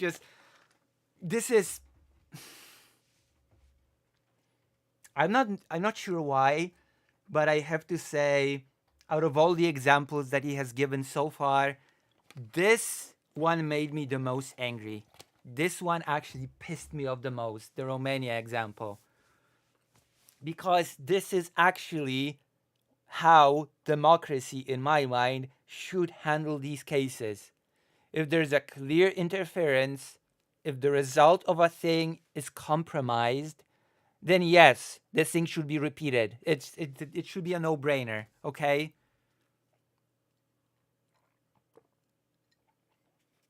Like, sorry, Europe should not adopt the stance of, oh, yeah, well, you know, the influence already happened, and I guess whether or not the result is legitimate or not, I guess we cannot do anything about it anymore. I guess we'll just condemn it on the world stage and move on. Like, come on. Come on. Brother. Now, the good news is that I happen to think your Clapping. God. democracies are substantially less brittle than many people apparently fear. I mean, you're one to talk. I would say that the US democracy is pretty brittle myself, okay? Considering that Elon Musk is able to so easily penetrate your institutions. Like, And I really do believe. Before commenting on Europe's democracies, I would suggest you look into your own. Oh, wait, you're actually part of the government that does the dismantling. Never mind. That allowing our citizens to speak their mind will make them stronger still. Which, of course, brings us back to Munich, where the organizers of this very conference have banned lawmakers representing populist parties on both the left and the right. There you go. Why? You're not even gonna allow the neo-Nazis to come here anymore? What has this world come to when the neo-Nazis cannot even come to the Munich Peace Conference anymore? From participating in these conversations. Now again, we don't have to agree with everything or anything that people say. This is the brain rot that, I don't know, who was it? Was it Destiny? That signed under this brain rot that you should have a fascist club on the university campus, but you should just be able to debate them or something like that. Like, the world is not learning anything from history, is it? Like, can't we invite the neo-Nazis to the conversations anymore? No, we cannot. We should not, actually. The neo-Nazis are not actually welcome to the discussions, no. But when when political leaders represent an important constituency, it is incumbent upon us to at least participate in dialogue with them. Yeah, we should just participate in dialogue with the neo-Nazi party. This is brain rot. Should I even dignify this with a response? I don't know. There's a reason why these types of parties were, in some cases, excluded out of conversations. There is an important reason why these types of parties were outlawed outright in certain countries, okay? Because those countries have a direct experience as to what these parties' end goal is, as to what these parties coming into power lead to. That is why certain types of extremist ideologies have been excluded from conversation, and I think it's perfectly legitimate to keep it that way, okay?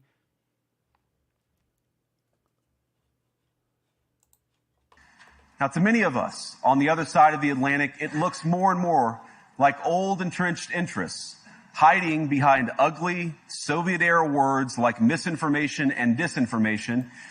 Yes, this is propaganda. This is such bad propagandizing. I'm so glad that this speech has been slammed. I'm so glad that this speech has been just completely roasted by everybody. Like, this is such a horrible speech. Such a horrible speech. Let's listen again to what you just said. And ugly Soviet-era words like misinformation and... We cannot even Translation: we cannot even spread misinformation anymore. That's considered bad. We cannot even have extremist parties anymore. That's considered somehow bad. Disinformation, who simply don't like the idea that somebody with an alternative viewpoint might express a different opinion or yeah, I just have a different opinion on the existence of Jewish people. I simply have an alternative opinion on the existence of the LGBT. I simply have an alternative opinion on certain races being inferior to others. Like, you know, can't I just express it? Can't we just discuss it? Can't we just, you know, participate in the arena of ideas where I could express my different opinion? Why are you against me just having an alternative view? It's not like those views have ever led to mass murder or oh yes, they have. Like, God forbid, vote a different way, or even worse, win. God forbid, a party that wants to murder people, destroy our environment, that wants to be more friendly to Nazi times, that wants to be more friendly to the Nazi history in Germany, that says that Eastern Germany is Central Germany, God forbid they win. Yes, actually. Yes, God forbid they win. Unironically, yes. An election. Yes, actually. That would be pretty horrible if they won an election. Now, this is a security conference, and I'm sure you all came here prepared to talk about how exactly you intend to... I think Europe is getting a little bit of a rude awakening as to what sort of direction the United States of America is heading in based on this speech. All right? I think this is the moment when Europe should turn around and say, wait, hold on. What the hell's happening here? Why is this dude who's the vice president of the United States telling us that we should just endorse extremist parties? What's happening? And more or less a week before the election, where there's a chance that the AFD might come out victorious, which in my mind, I've already said it before, this is basically J.D. Vance low-key endorsing AFD, in my opinion. You might disagree. The timing is very specific. The fact that he suddenly says that it's bad for Europe to shun extremist parties right before an important election in which one of them might win. Think of it what you will. Maybe I'm a conspiracy nut. Who knows? Increase defense spending over the next few years in line with some new target. And that's great, because as President Trump has made abundantly clear, he believes that our European friends must play a bigger role in the future of this continent. We don't think, you hear this term, burden sharing, but we think it's an important part of being in a shared... Also, Poland is doing its part, and yet Trump is deporting a lot of Polish people. Just saying. Alliance together, that the Europeans step up while America focuses on areas of the world that are in great danger. Like what? Name them. Name the places that are in grave danger. But let me also ask you. Oh, you won't. Okay, never mind. How will you even begin to think through the kinds of budgeting questions if we don't know what it is? No, he means China or something. I'm willing to bet he means China.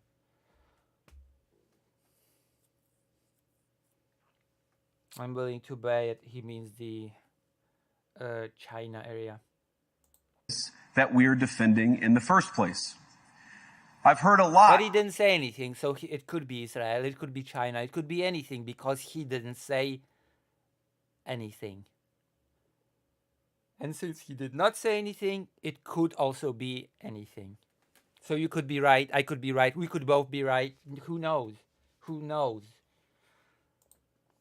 Already in my conversations, and I've had many, many great conversations with many people gathered here in this room, I've heard a lot about what you need to defend yourselves from. Yeah, you need to defend yourselves from trying to have fair elections like in Romania. You should defend yourselves from not allowing neo-Nazi parties to win elections. That's perfect defense. Of course, that's important.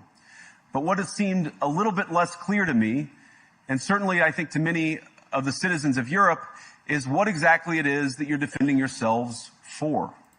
Okay. What is the positive vision that animates this shared security compact that we all believe is so important? Yes, it's controlling women. The positive vision is controlling women, erasing T from the LGBT, and possibly in the future everything else from it, erasing the whole LGBT. What else? Oh yeah, completely allowing foreign influence into elections, and hate speech just roam free in the marketplace of ideas. Oh yeah, and of course, let's not forget about the conscience laws, that when you go to the pharmacy and want to buy a contraceptive, the shopkeeper should just not sell it to you based on their conscience. That's brilliant. That is surely the positive vision that we should all strive for, not just in Europe, but around the world. That's the vision.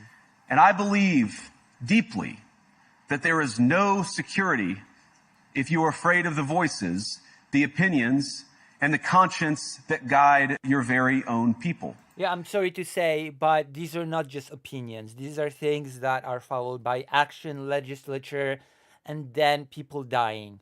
I'm sorry to break this to you, but the neo-Nazi party, after it won, it did not just share alternative opinions. It committed the Holocaust. I'm sorry to say, but when people of certain opinions, alternative opinions, quote unquote, get into power, win elections, they no longer just say the opinions, they enact them. All right? And that is exactly why those extremist parties are excluded from conversations, because countries that have experienced those opinions in action want to skip the part where they even have a chance to enact those opinions. Thank you. Like, it's not complicated. It really isn't. Europe faces many challenges, but the crisis this continent faces right now, the crisis I believe we all face together, is one of our own making. Yeah, and you're a contributor. You're a chief contributor. You're running. You're the chief contributor of the to the rise of the far right neo-Nazi sentiment. Congratulations. Well done. In fear of your own voters. There is nothing America can do for you. Nor, for that matter, is there anything that you can do for the American people. And ironically, in the 1930s, he would be like, "Why if there was a bigger crackdown on the on the actual Nazi party, you would have J.D. Vance here saying, why are the Germans so afraid of their voters?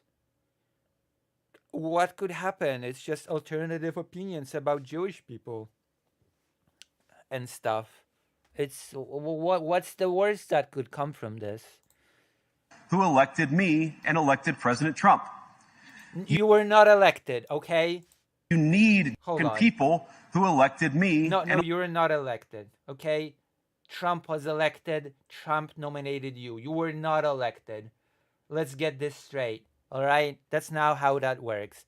People may argue with me that, oh yeah, of course, J.D. Vance was elected because he was sort of a package deal with Trump. No, I reject that. People voted for Trump, if anything. Trump chose himself vice president. Nobody voted because they voted primarily for J.D. Vance.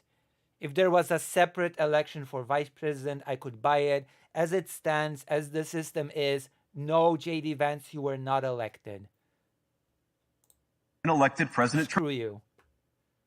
Trump. You need democratic mandates to accomplish anything of value in the coming years. Have we learned nothing that thin mandates produce unstable results? But there is so much of value that can be accomplished with the kind of democratic mandate that I think so dishonest for him to say that he was elected. will come Like from people voted for him whether or not they wanted to. If they wanted to vote for Trump and hated the guts of JD Vance, they still would have quote unquote voted for him because they would vote for Trump. So that's the last thing I'm going to say about it. He was not elected. being more responsive to the voices of your citizens. If you're going to enjoy competitive economies, if you're going to enjoy affordable energy and secure supply chains, then you need mandates to govern, because you have to make difficult choices to enjoy all of these things. And of course, we know that very well. What? Because there's competitive economies, if you're of your citizens, mandate that I think will come from being more responsive to the voices of your citizens. Yes, because what do you mean by that? If you're going to enjoy competitive economies, if you're going to enjoy affordable energy and secure supply chains, then you need mandates to govern, because you have to make difficult choices to enjoy all of these things. This And is of an course, empty statement. That's as empty a statement as you can get. You need to be chosen by the people if you want to govern, because things are tough. It's tough to govern, and you have to make those decisions. Okay. we know that very well in America. Wow. Well, that's a statement considering what's happening in America right now. If by difficult choices you mean stupid choices, then yeah, sure. Sure. Flush your soft power around the world down the toilet. Do it. Flush it.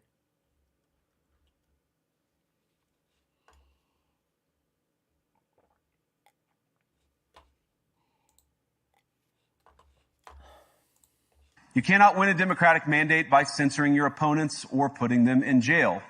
Whether that's the leader of the opposition, a humble Christian praying in her own home, or a journalist trying to report the news. Nor can you win one by disregarding your basic electorate on questions like who gets to be a part of our shared society. And of all the pressing challenges that the nation's... Am I hearing this correctly? Am I really unironically... Did I really unironically hear JD Vance say that? Oh, I have to hear this again. The irony of this is so delicious that I have to rewind and hear this again. Of our regard, or a journalist, leader of the mandate by things. And of course, we know that very well in America. You cannot win a Democratic mandate by censoring your opponents or putting them in jail. I'm sorry, if someone breaks the law, they should be put in jail, if you're referring to the whole Trump thing. Whether that's And combating misinformation is not censorship. If something is a lie, it's a lie. It should not be reported as fact. I know that JD Vance does not believe in the idea of something being misinformation, but I assure you, misinformation is a real concept. We are seeing it live right now. This whole speech is a perfect textbook example of how misinformation is spread. Like, we listen to him say something, we go to a page, any page that fact checks it, and it turns out to be a lie. Wow, what a shocker. But there's a statement here that is so... Let's hear it. The leader of the opposition, a humble Christian praying in her own home, or a journalist trying to report the news. A journalist trying to report, and now what is this referring to? A journalist trying to report the news. In a world where there is no such thing as misinformation.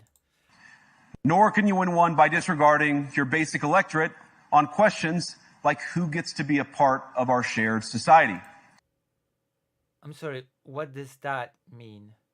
Who gets to be a part of our shared society? Is this about immigration, perchance? Is that it? I think it is. Okay. I guess a lot of Americans should just leave and leave it to the natives.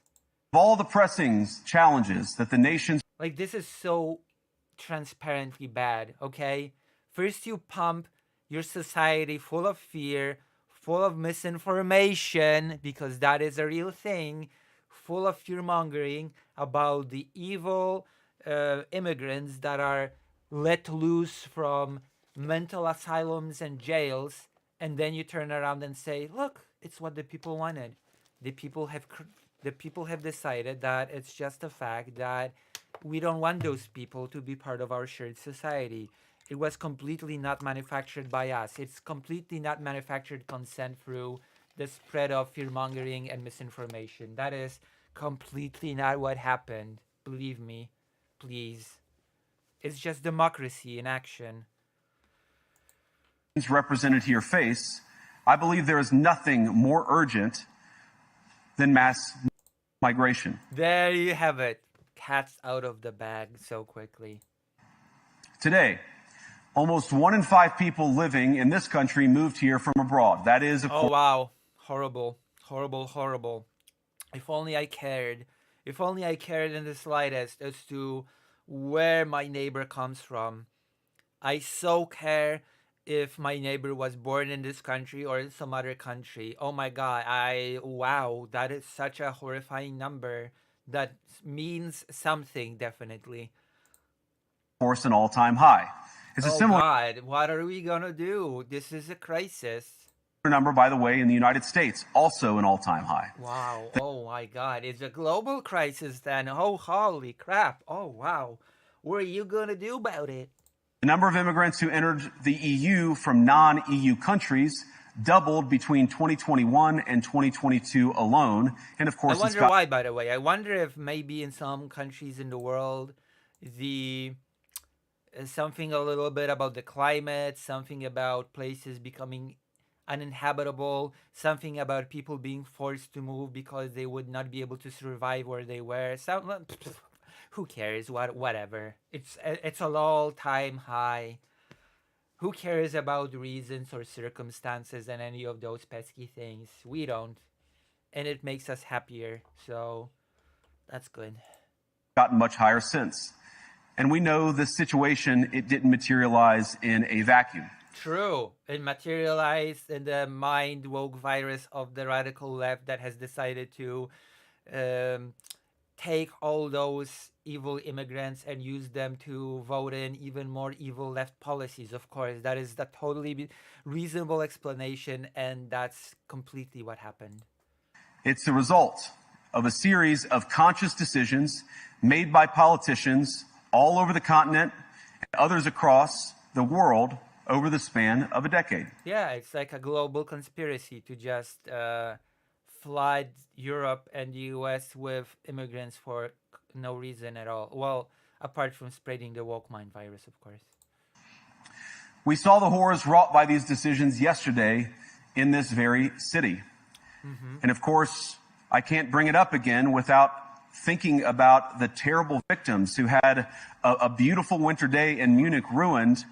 Our thoughts and prayers are with them and will remain with them. But why did this happen in the first place? Because it's a terrible story, but because something Islamic terror. I bet it's something Islamic terror. I bet it's yeah. It's one we've heard way too many times in Europe, and unfortunately, it's Islamic terror. Oh no. Too many times in the United States as well. An asylum seeker, often a young man in his mid-20s, already known to police, rams a car into a crowd and shatters a community. Okay, I have to look into this now. I have no choice. I'm sorry. What do you know about suspected car attack in Munich? I just have to fact check every single thing he says. I don't trust anything that man says, and I have to, every single statement, we have to go to a new tab, we have to open the new tab, Google the thing that he said, and see if what he says is complete nonsense or if there's any merit to it whatsoever. What do you know about suspected car attack in Munich? A 24-year-old Afghan asylum seeker drove a car into a crowd in Germany, city of Munich, on Thursday, injuring at least 30 people, police have said. Officers said they were treating the incident as a suspected attack. Here's what we know about the attack so far. Okay, So far, so good. No lies for the first time, at least in the regard of being a 20-something asylum seeker. Munich police said the car, a Mini Cooper. Oh, that guy was pro AFD. Wait, hold on. Another one? Another German. Wait, hold on. Another pro AFD guy? Wasn't the Christmas guy a pro AFD guy as well? Munich police said the car, a Mini Cooper, accelerated and plowed into the back of a rally by the Verdi trade union during a strike by public sector workers. It happened in Munich city center at the junction. No, it's a new one. It's a new thing. It happened in Munich city center at the junction of Karlstrasse and Seidelstrasse at about 10:30 local time.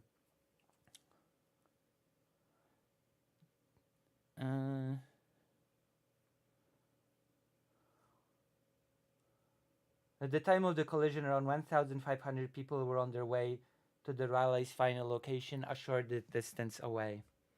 One shot was fired at the vehicle by police before the driver was detained at the scene. Emergency services had been in the area because of the rally, allowing the suspect to be quickly arrested and for the injured to be treated, police said. It is unclear whether the suspect was injured. A police spokeswoman told local public broadcaster BR that police were checking whether there was a link between the demonstration and the incident. The crash happened hours before the US Vice President and Ukrainian President were due to arrive in the city for the Munich Security Conference, but police say they don't believe it's related. How many were injured? Who is the suspect? Okay, let's read about the suspect a bit. The suspect, Farad N., who we are not fully naming due to German privacy rules, is a 24-year-old asylum seeker from Afghanistan. He resides in Munich, German police said, adding that his motive was unclear. It was probably an attack. Okay.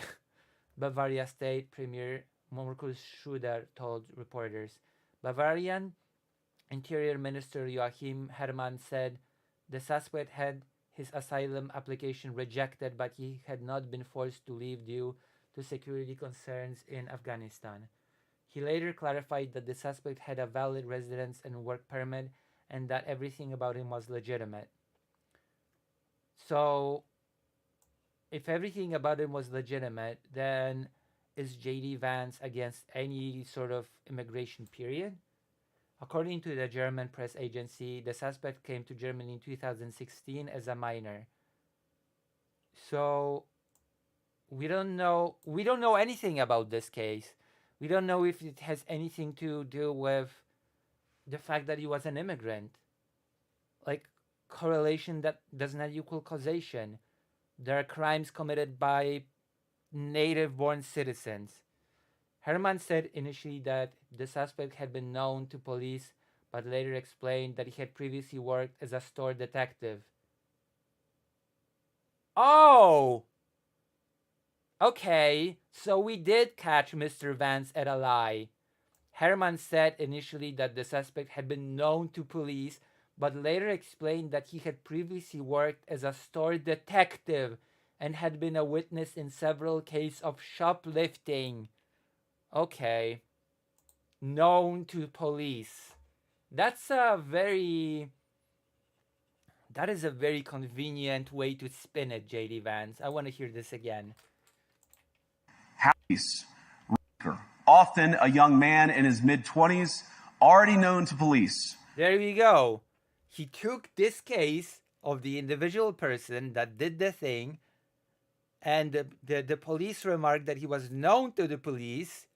He did not listen to the details, and he said, and he painted a broad picture of many asylum seekers that are in their 20s and known to the police.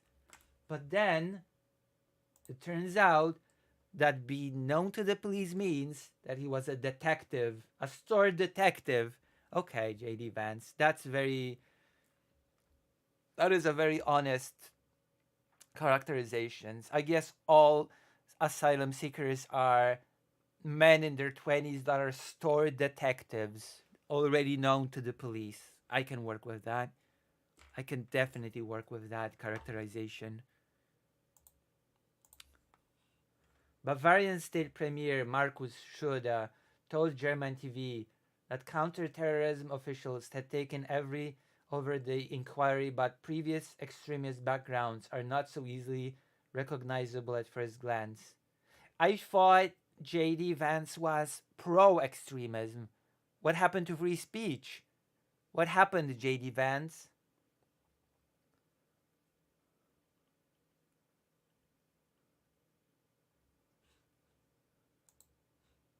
I thought you were pro-extremism.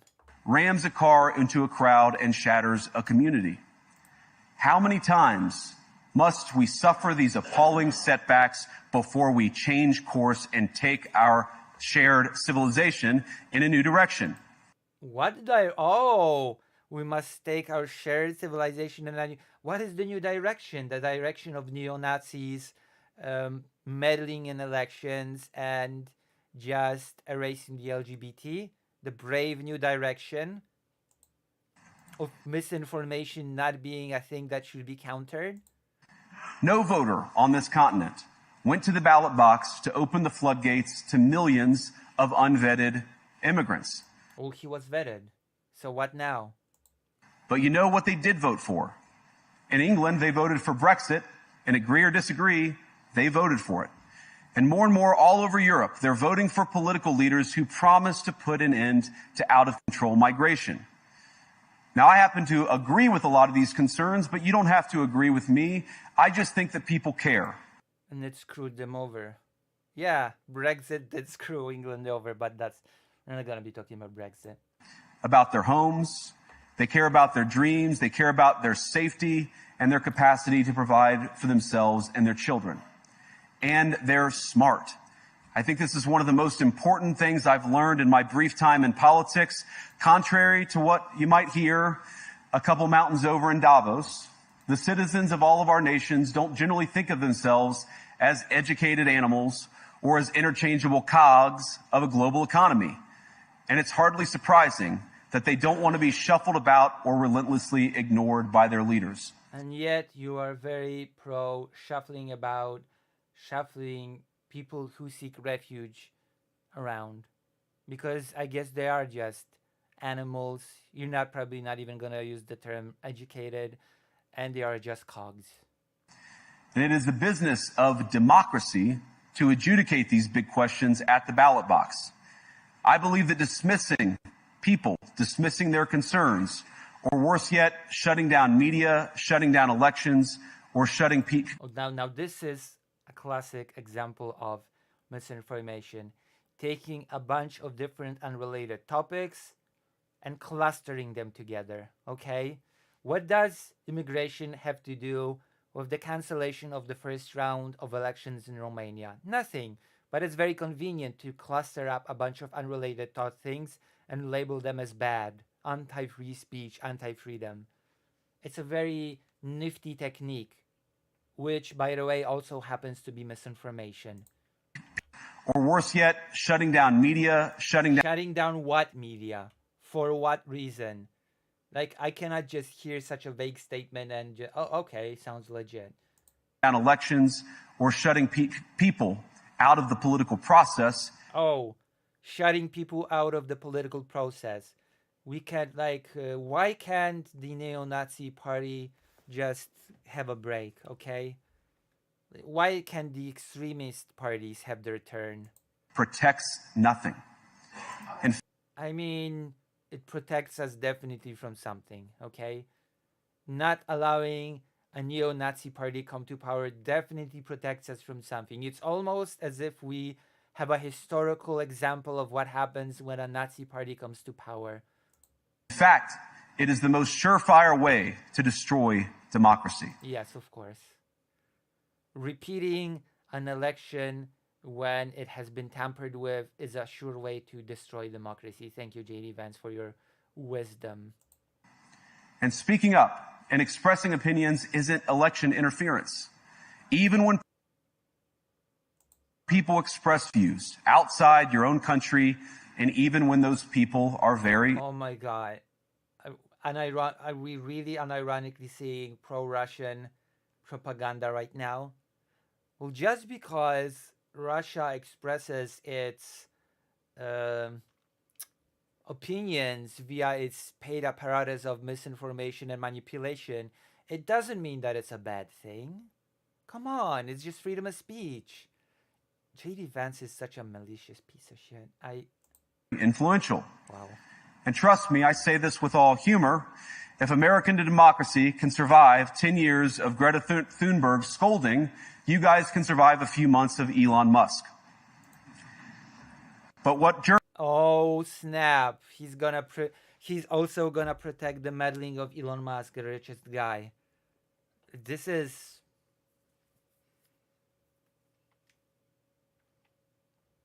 Yeah, if we can withstand the...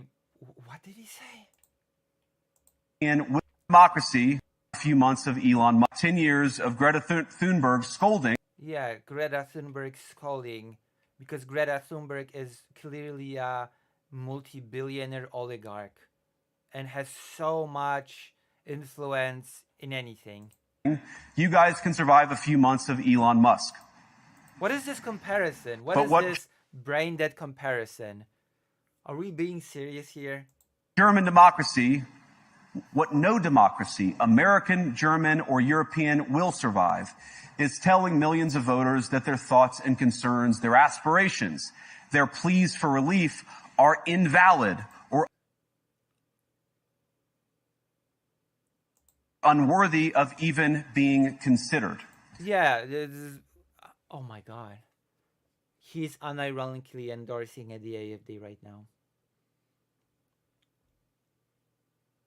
The same argument could have been used with the Nazi Party. Word for word.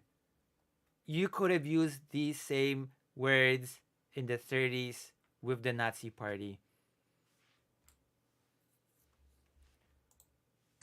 Democracy rests on the sacred principle that the voice of the people matters. Yeah, but there's also all sorts of manipulation existing, manufactured consent. There's so many factors here. There's no room for firewalls. You either uphold the principle or you don't. Europeans, brain dead. The people have a voice. European leaders have a choice. And my strong belief is that we do not need to be afraid of the future. Don't be afraid of a future with a neo-Nazi party at the helm of a country. You shouldn't. It's what the people want, after all. Embrace what your people tell you, even when it's surprising. And he actually said it. He actually said it.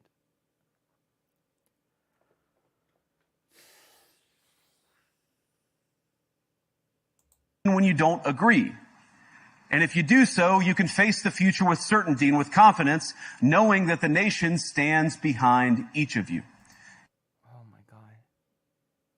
So I guess J.D. Vance thinks that the Nazi Germany was completely legitimate, because apparently that's what the people wanted.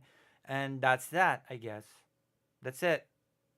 The rule of Nazi Germany was completely legitimate. And I guess that's all good. Right? That was democracy in action. That, to me, is the great magic of democracy. It's not in these stone buildings or beautiful hotels. It's not even in the great institutions that we built together as a shared... Yeah, of course you hate the institutions. You want to demolish them. We're not blind to what's happening in the United States of America. Of course. Society. To believe in democracy is to understand that each of our citizens has wisdom and has a voice. No, each of our citizens does not have wisdom. What does wisdom have to do with anything? Making informed choices like that comes with education. And to have your citizens informed, you need a robust education system and you need a robust information system. that is not based on misinformation, okay? You cannot depend on a misinformed population to make a well-informed choice as to what's best for them. But then again, JD Vance already expressed that he is against labeling anything as misinformation. So I guess this should tell you how he sees things in that regard. And if we refuse to listen to that voice, even our most successful fights will secure very little. As Pope John Paul II, my God, he really is gonna. My apologies. Also, John Paul II had his own little scandals when it comes to children, and we're probably not going to get into it now.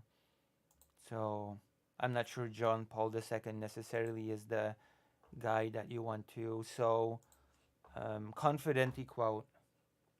I view one of the most extraordinary champions of democracy on this continent or any other once said, "Do not be afraid." We shouldn't be afraid of our people even when they express views that disagree with their leadership. Thank you all. Good luck. Yes, I'm sure John Paul II, the Polish person, when he said these words, he meant you should let neo-Nazi parties into the government. Yes, I'm sure any Polish person meant that, okay?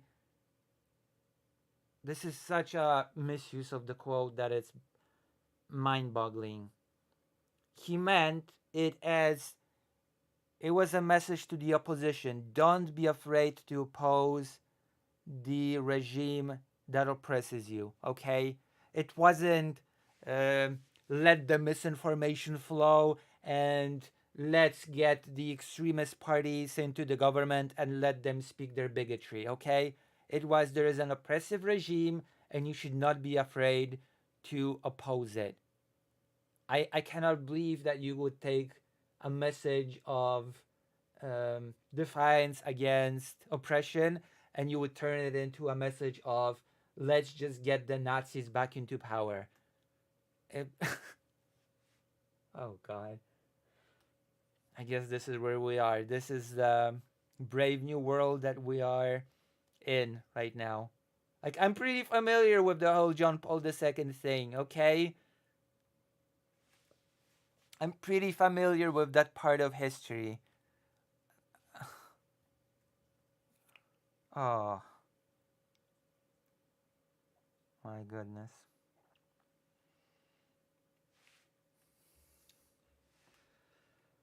I was... luck to all of you. God bless you. That was a horrible, horrible speech. I did not... Some of this I did not... God, some of this I did not expect. I'm blown away with this monumental speech by JD Vance. A new era of politics has arrived. He schooled EU on democratic values and put them in shame. The truth in every point he spoke about. Thank you, sir. Oh God, the comments. It was a disgusting speech. He laid not a bit of blame on the war criminal who caused the fight of 5 million people of Ukrainians into the neighboring countries. You should feel shame for not knowing what you are talking about. I do. Ha ha ha ha ha. Alexander Medikov. Oh wow. This is a particular sounding name. Alexander Medikov. I am a German. Thank you very much, sir, Mr. Vance, for your clear truth. I hope our politicians are wake up now. God.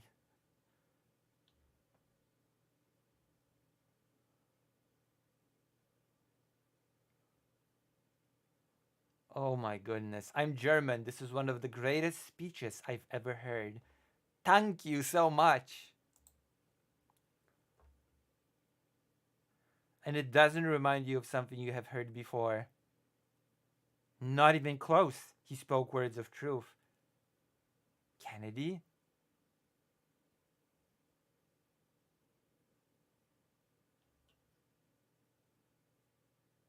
From France, thank you. Powerful and inspiring speech that I've been dreaming to hear in French for decades. Our political elite is rotten to the core. It feels great to have someone too powerful to be silenced by them saying the truth out loud. Oh God.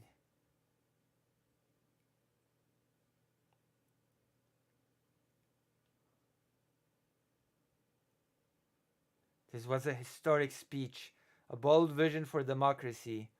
Oh my God, really? Well, we are doomed. We're screwed if this is the comment section. We're screwed. You can feed people any sort of BS misinformation and it will just eat it up. What a historical speech. What a historic moment. Hurrah! This is so amazing. This is so epic. Oh my goodness. Never has anything more true been spoken on this God's green earth. I'm so proud of this achievement. I am so proud. Oh God. Alright. Now that's done. We can move on to the next thing. I'm actually kind of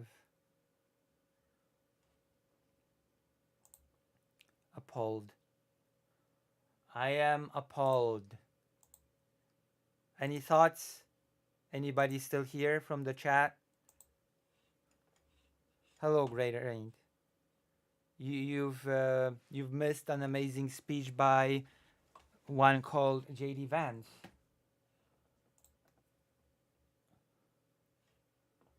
Okay, so what is your opinion on the speech? What is your opinion on the J.D. Vance thing?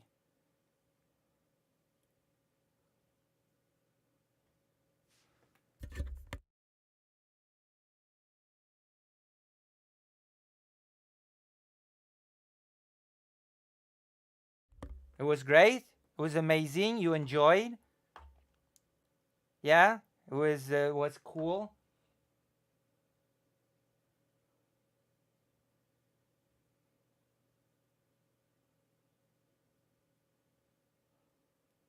My opinion is automatically biased towards negative just based on JD Vance being there.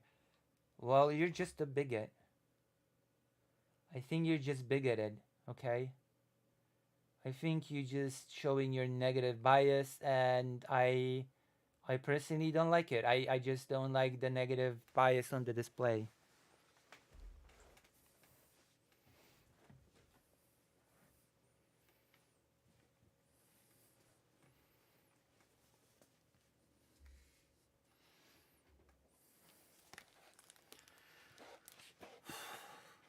Check your privilege, Greater Rain. Check your bigotry. Then again, it's fine. It's fine to be a bigot. I'm sorry. I forgot my place. I'm a European. It's your right as freedom of speech and so on. So, actually, it's okay. It's fine. It's all good. All is forgiven, Greater Rain. Convenient Estelle says, eh. Eh. I want to check on Xander Hall, actually. Also, I bought The Sims 2 Legacy Edition because I was nostalgic, but it's really not as good as I remember it being. Well, it was a bit clunky. Remember that it's a pretty old game. It's from the 90s. I think. So, it's gonna be a bit clunky. You have to have patience. And you have to have leniency on your side. Okay? You have to be lenient. Let's see what Zandrachol is up to. How exciting. Oh, wait. It's 167 just... Hold on, what? What is happening? It's been okay. First thing in the morning, if I had a pool... Man, if I had a pool. I remember when I was in the swim team, every single Saturday, we had 6 a.m. swim practice. And even in the summer... I'm feeling buyer's remorse a little bit. Wait, what do you mean buyer's remorse? For what? Oh, Sims 2. It was probably cheap. It was probably cheap, don't worry. I will say I do not feel buyer's remorse when it comes to the forest. I'm enjoying the forest. But then again, I knew what the forest was about. I've played it already. And it is basically as good as I remember it. So I'm having fun with the forest. I'll say that much. The forest is not disappointing me. All right. It was like $30, I think, because it was the Legacy Edition. I actually thought that it was a package deal. The Sims 1 and 2. It's every DLC. Okay, that doesn't sound so bad. That doesn't sound so bad actually.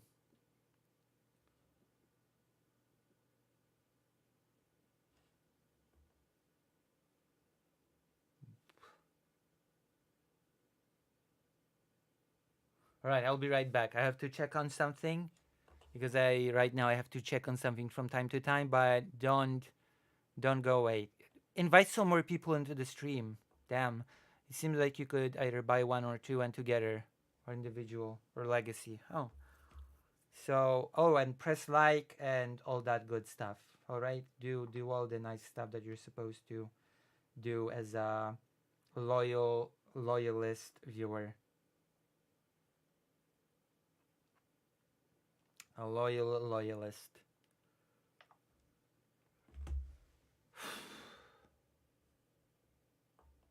So I didn't buy Sims 1 because I didn't think it'd be worth my time. True, it wouldn't. Alright, I'll be right back. And I'll read the messages and then we'll go to the next topic and then it's gonna be all great. I cannot believe what just happened on the JD Vance experience, but you know what? It is what it is. I expected a bad speech. I got an even worse speech. It is what it is. There's no helping that. Simply no helping it. It is unfortunate. But that is what happens. Okay, be right back with you.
And now I'm back.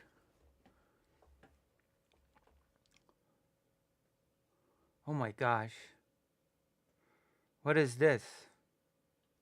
I'm back and nobody's speaking. I have returned and nobody's saying a word. I'm so disappointed. I expected the chat to be beaming with activity, telling me how I was wrong about everything. Oh, thank you.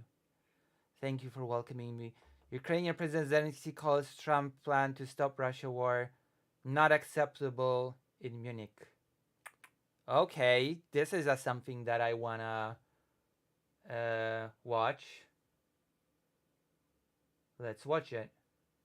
That is something that I wanna interrogate. Of course, they will have priority. English! I'm not Russian, Mr. Z. Alright, let's watch it.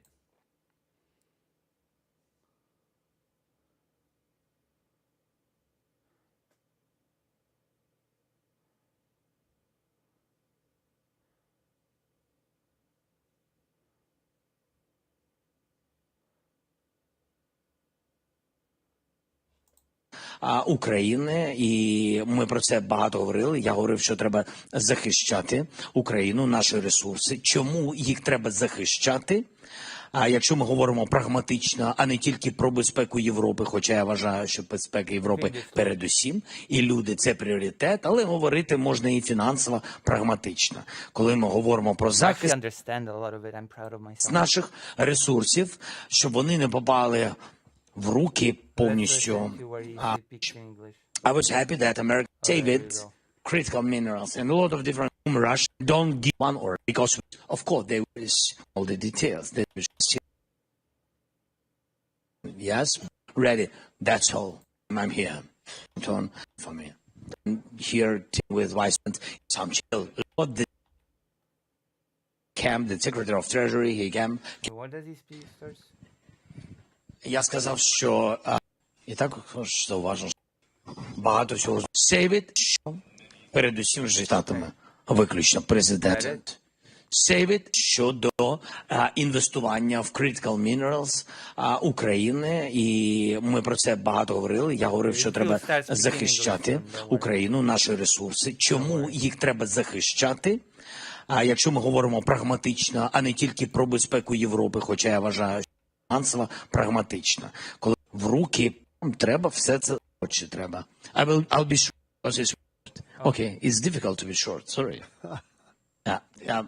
But because it's very necessary to explain all the details. That's why I said that yes, we have to save these minerals, and those countries, we are thankful to all the support, but those countries who will support us and who will save this, of course, they will have priority to invest in it. Invest in it because we need jobs and investment, and then we will divide profits with one or another partner. So that was very important. Okay. But this is not exactly that, is it? This is the US demanding payment in 500 billion worth of rare earth for basically, well, meeting the obligations of the Budapest Memorandum, remember? Save it and don't give to North Korea, maybe China, I don't know whom Russia will and want to give it after occupation. We need to save it, critical minerals and a lot of different things. That's my message. I was happy that American side, that Americans, they came, the Secretary of Treasury, he came to Ukraine directly to Kyiv. It was his first mission, and it was exactly to Kyiv. I was very thankful to him, and he brought the document, and the document was on my table. I said that our lawyers will learn it, and then with some advices or some changes, we'll come back. It's about investment. It's not security document. It's memorandum between two sides. And another memorandum. That is cute. Bonsoir. Hello, Red Rose. Another memorandum. How quaint. Because those have worked out so well in the past. The memorandums. And I know that I will have meeting with Vice President. I don't know. I mean this evening, but I'm here till tomorrow. I can meet evening, morning, doesn't matter for me. Like President Trump said, so you can come when you want. I'm always in Washington. I can say to Vice President, you can come anytime. I'm here in Munich, and I'm ready. You know, really with pleasure. I'm ready to meet. I'm not ready to sign everything, but to meet. Yes, I mean that I will not sign. The ministers will sign, but they will sign right. Remember how to save critical minerals and etc. If it will be if it will be ready, I hope it will be ready. That's all. Well, the problem is that a lot of those precious minerals are in the hands of Russia right now. President, does the conversation between Vladimir Putin and President Trump risk embolden Putin? Right. So yes, and I hope that in no uncertain terms, Zelensky will say also that yes, it does embolden Putin. In more ways than one. I hope he will condemn it. I mean, I've heard he did, so he probably will do it here as well, hopefully. How do you view this specifically? Are there risks and dangers for the U.S.? Risk? What do you say? Vladimir Putin and Donald Trump have spoken on the phone. You were briefed on the conversation. Is this a risk for yourself, of course, but also the U.S.? Phone calls between Putin and Trump was risk for United States? I think not risk for United States. I think for Trump, because he's stronger than Putin. I think so. I think risks for all the world. Yep. Like the U.S. is not risking in this. I mean, apart from the fact that, well, it depends on how you look at it, considering that Trump is at the same time flushing the soft power of the United States down the toilet and all the other factors. There might very well end up being a risk to the United States when combined with other moves made by the Trump administration, especially since I'm pretty sure he has gutted the team that is tasked with intercepting foreign interference in the United States. So,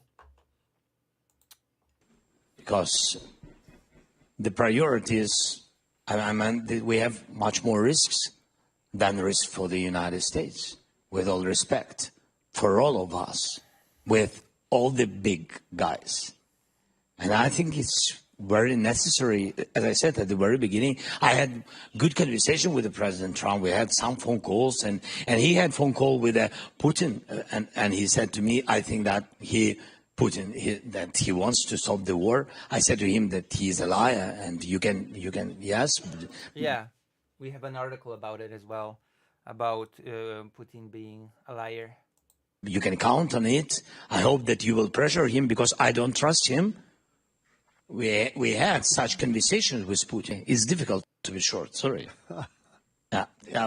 But because it's very necessary to explain all the details. That's why I said that, yes, we have to save these minerals, and those countries, we are thankful to all the support, but those countries who will support us and who will save this, of course, they will have priority to invest in it, because we need jobs and investment, and then we will divide profits. We will want it. History, who held guarantees, we will give him good conversation with the President Trump. We had some phone calls, and he had phone call with Putin, and he said to me, I think that that he wants to stop the war. I said to him that he is a liar, and you. And it's true, he is a liar. He absolutely does not just want to stop the war. He is absolutely a liar. Yes, you can count on it. I hope that you will pressure him, because I don't trust him. We had such conversations with Putin, direct conversation about ceasefire. So just ceasefire, we don't need just ceasefire. This is global problem. So we had ceasefire. It was my direct decision. And we made a decision that it will be ceasefire and exchange all the prisoners.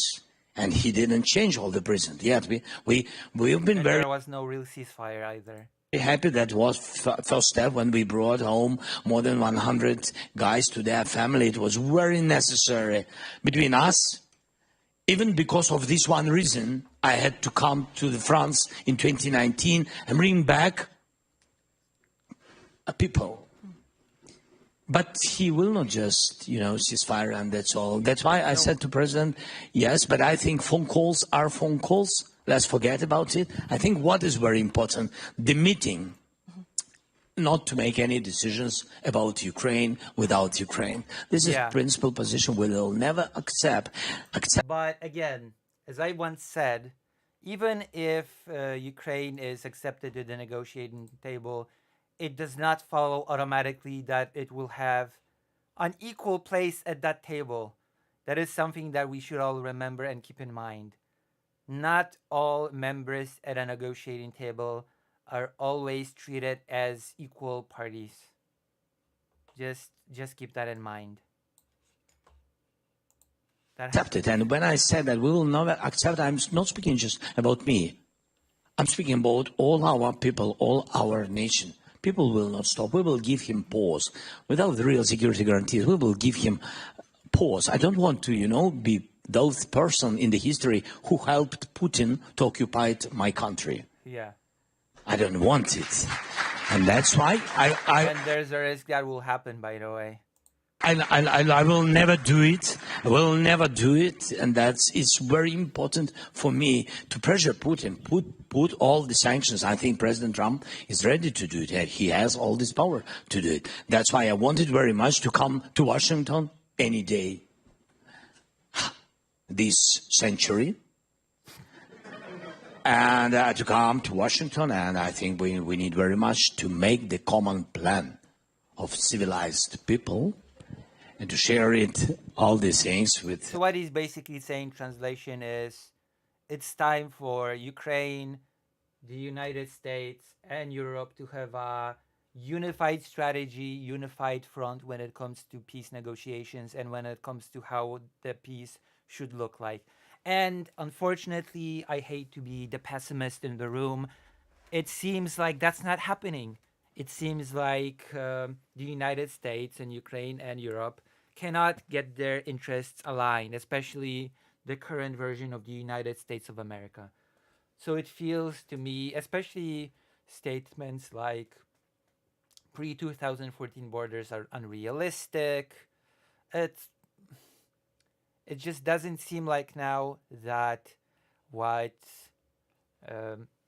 Zelensky's proposing will happen, will materialize, especially since Trump is very eager to wage trade wars against Europe. Our friends, and with the help of our friends of Europe, it's very necessary not to lose this unity. I'm so proud that we are part of such strong Europe. Well, I'm afraid that there is no unity in Europe. Slovakia and Hungary already are not part of that unity, and the unity of Germany is already put into question with the AFD on the horizon. So the unity that is being spoken of is very, very brittle. Very brittle. And I think that is important, very important, not to lose this unity. Before this war, maybe not too much things, by the way, which this war made positively. That unity between the United States and Europe. Oh, that especially is in danger right now. Like the United, especially, are we really talking about unity between Europe and the United States after the sad speech of J.D. Vance? No, I don't think so. I think that the United States and Europe are sadly growing less and less united. This war brought, and Putin scared it, I think during the last 20-25 years. I don't remember how I'm many. sorry, what sort of unity are we talking about when J.D. Vance in his speech says that the real enemy for Europe is not an outside enemy like Russia, but it's actually the enemy within, which is not allowing extremist parties to get into power and canceling elections in Romania. years he's in Kremlin. So, I mean, this is the first time when the unity could pressure him and he couldn't occupy us because of this unity, because of our people and soldiers, of course, but because of this, not to lose it, and now to make a deal without us or without Europe is not a good idea, and I hope that President Trump doesn't have this idea. I count on it very much.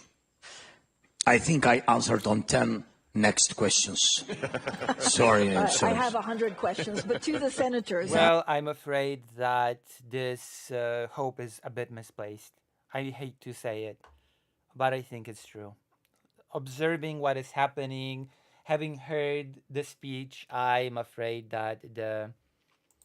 To the senators, please. To the senators, and maybe let's start with Senator Graham. Are you comfortable with a world in which the president seeks to do deals with authoritarian leaders like Putin or even China before consulting with long-standing allies like Germany and France?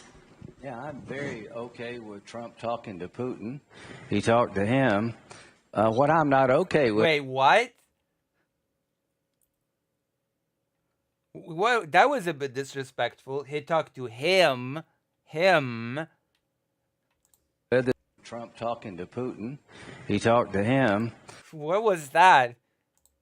What I'm not okay with is the world losing deterrence. Why are we in this war? Okay, they invade in 2008 Georgia. They invade in 2014. They're back at it again. So rather than worrying about who Trump is calling, why don't we talk a little bit, how the hell did this happen? I've been coming to this thing for 25 years. John...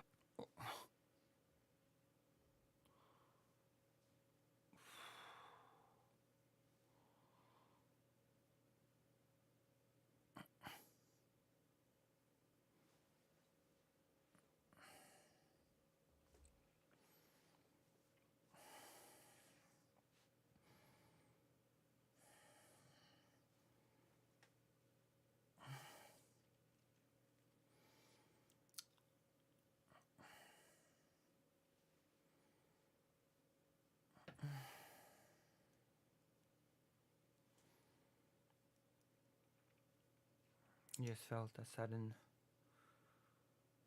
pressure on my chest.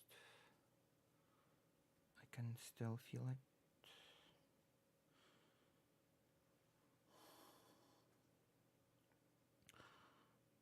Oh, what's happening?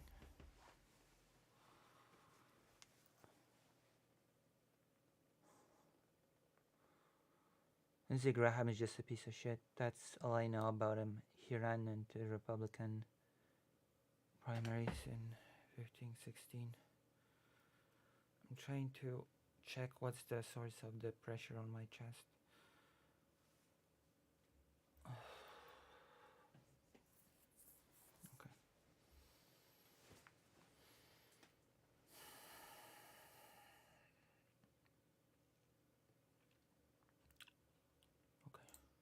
John McCain, every conference, Putin sucks. 25 call it in 2004. Let's listen to this. There's the world. Apologies. Putin. We'll cut it in editing this little health crisis.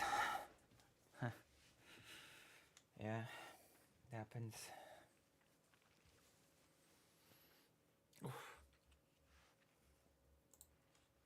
He talked to him. What I'm not okay with is the world. No, I just felt like a pressure, like a constant pressure.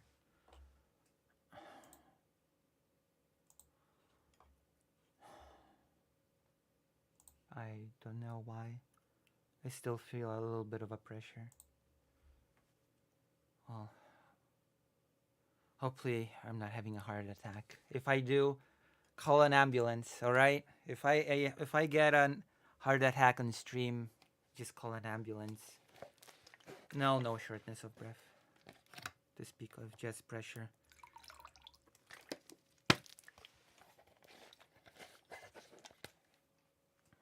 So yes, call an ambulance if I get a heart attack. Live.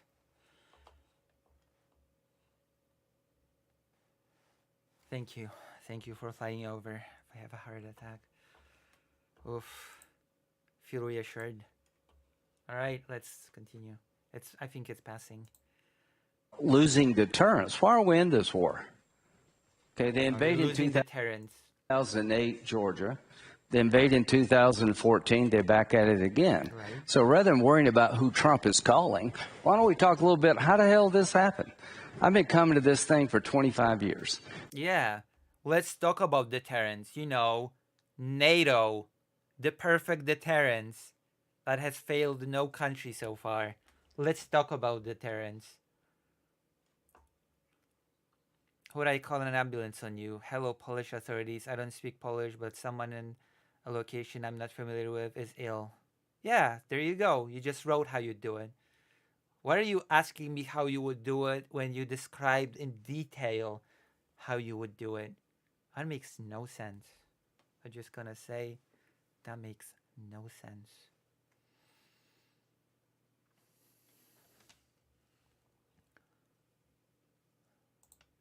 John McCain, every conference, Putin sucks. He's a liar. Oh no, you got him wrong. Putin was here. All the people worried about the phone call, where no, this happened. So rather than worrying about who Trump is calling, why don't we talk a little bit, how the hell this happened? Okay. I've been coming to this. It happened from the fact that the entirety of the Western world, especially Western Europe, was buddy-buddy with Putin from the get-go, even though everybody secretly knew that he was doing away with democracy in Russia. Everybody secretly knew that he was cracking down on the media. Everybody secretly knew that he was making society worse and worse and worse. But it was all shoved under the carpet for the purpose of business as usual. That is partially how it all happened, by the way. I still don't know Lucy's address, lol. Warsaw is a large place full of many people. Well, that's your detective skills. That is for your detective skills to shine and to find out what my address is based on visual clues that my camera gives you all the time.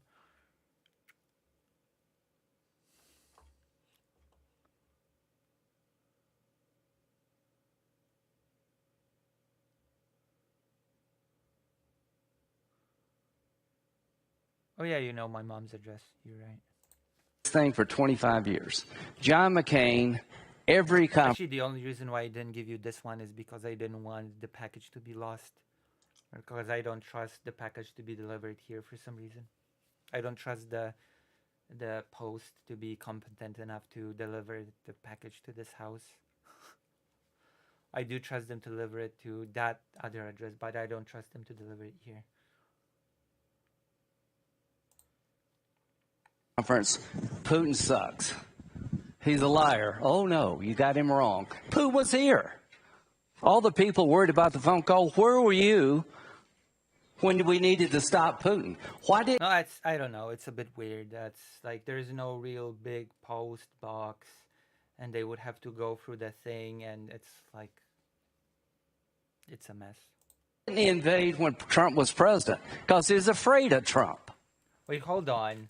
That's why he invaded when Trump was president, when we needed to stop Putin. Why didn't he invade when Trump was president? Because he was afraid of Trump. Well, I mean, there was a war raging when Trump was president and he did nothing about it. So what's up with that, Mr. Graham? Describing Lucy's streaming room to the Polish emergency services operator like, well, there's a lot of books and I assume a computer as well. Do you live in a magical fairy toadstool with no real address? Yeah. Basically. That is basically what's happening. That's why he didn't invade. Why did he invade in 2014? Because he could get away with it. Why did he invade again? Because he could get away with it. Okay, why didn't Trump stop it when it was still small scale in the Donbass? That's my question.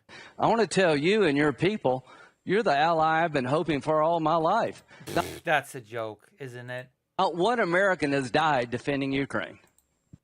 Okay. You've taken our weapons and you've kicked their ass. And I'm very proud to have you as our ally. That's, look at his face, the bafflement. What is this joke? Is this a joke?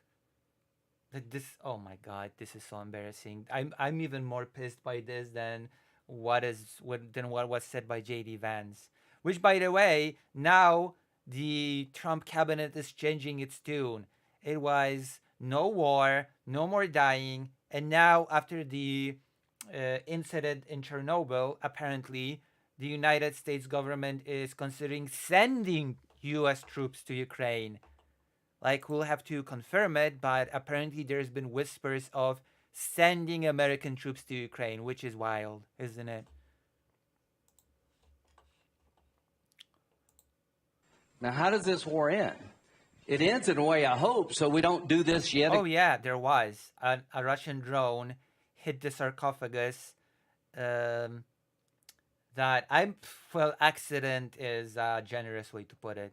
A Russian drone has hit the sarcophagus that is supposed to protect all of us from the radiation that is within the failed nuclear plant, which is a pretty big... I'm gonna talk about it. It's in the title. I'm reliving my Chernobyl fear from childhood. Chernobyl has been this big fear thing that has been given to me as when I was a child. The radiation from Chernobyl, having to not spend too much time outside or whatever, not to soak in the Chernobyl radiation, etc. Like, I don't know. I'm just gonna say I'm relieving the fear.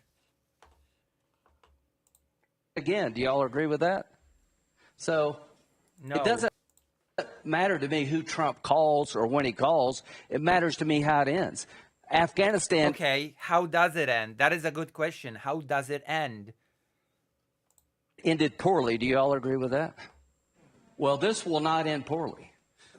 President Trump is not going to do... Oh, I was referring to the first incident. Well, there was a thing last night. In Ukraine what we did in Afghanistan. He's going to try to find a way to make sure this war ends sooner rather than later. And when I talk to people about at home why it matters, Putin won't stop unless somebody stops him. Well, you're stopping him. But okay, why didn't you stop him why didn't Trump stop in his first term? He'll keep going unless we get the conditions right. So here's what I think is going to happen. I think he's going to find a way to end this war in a fashion that Putin would be a fool to do it again.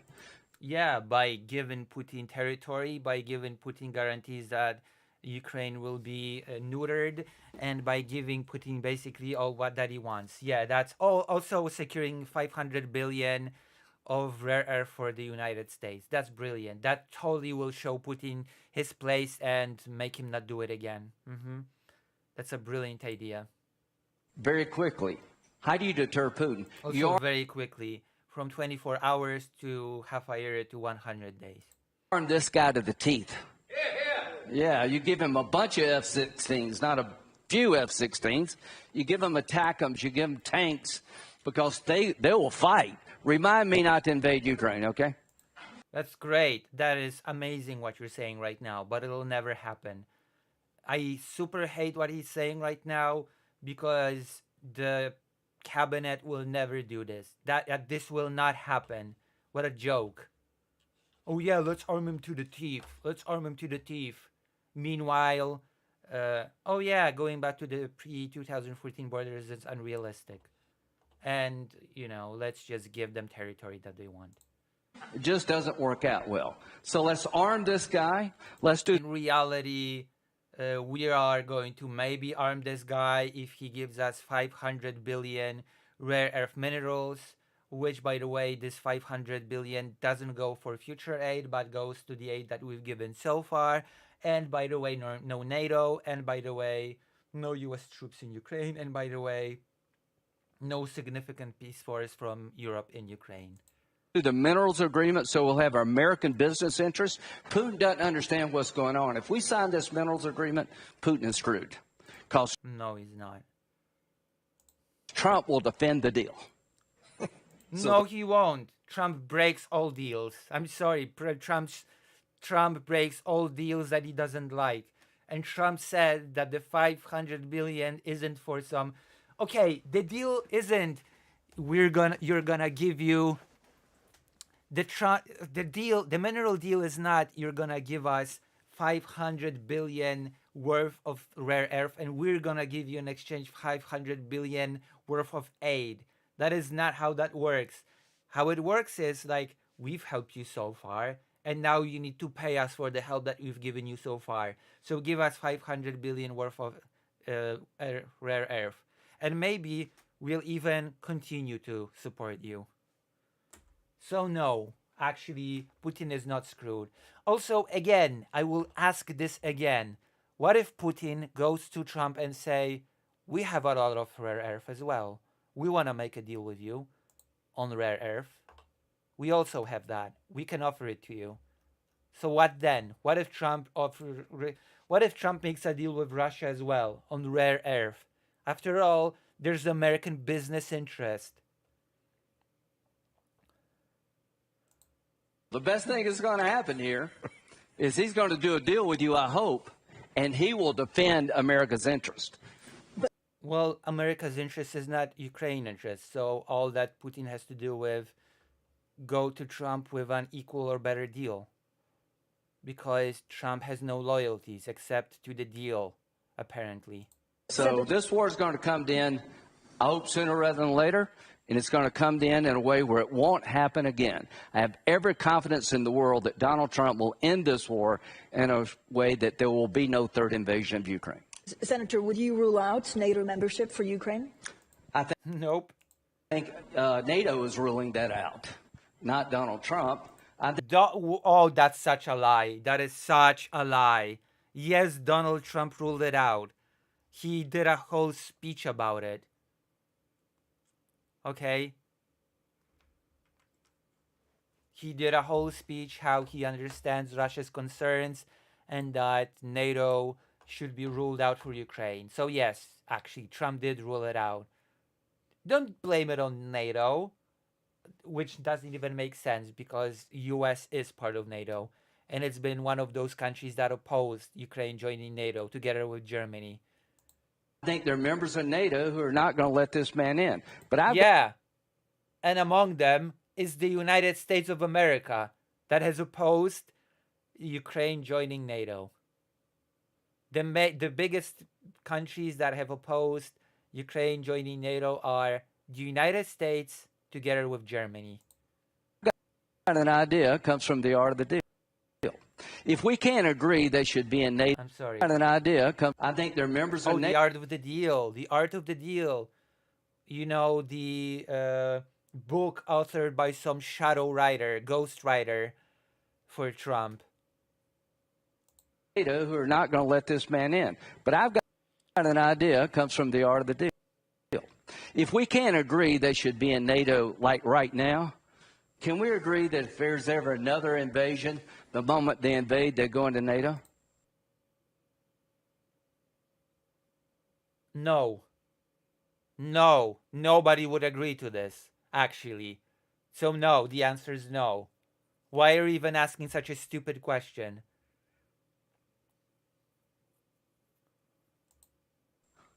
Let Putin put him in NATO if he wants to. Think of that. Think of what? Nobody will agree to this. If it was that simple, then Ukraine would be in NATO now. Why wait for a future invasion? Why not NATO now? That's stupid. Why wait for a future, possibly much stronger Russia to attack again to put him in NATO? NATO would not want that in the slightest. Because then NATO will be embroiled in conflict with a much stronger Russia of the future. What do you mean?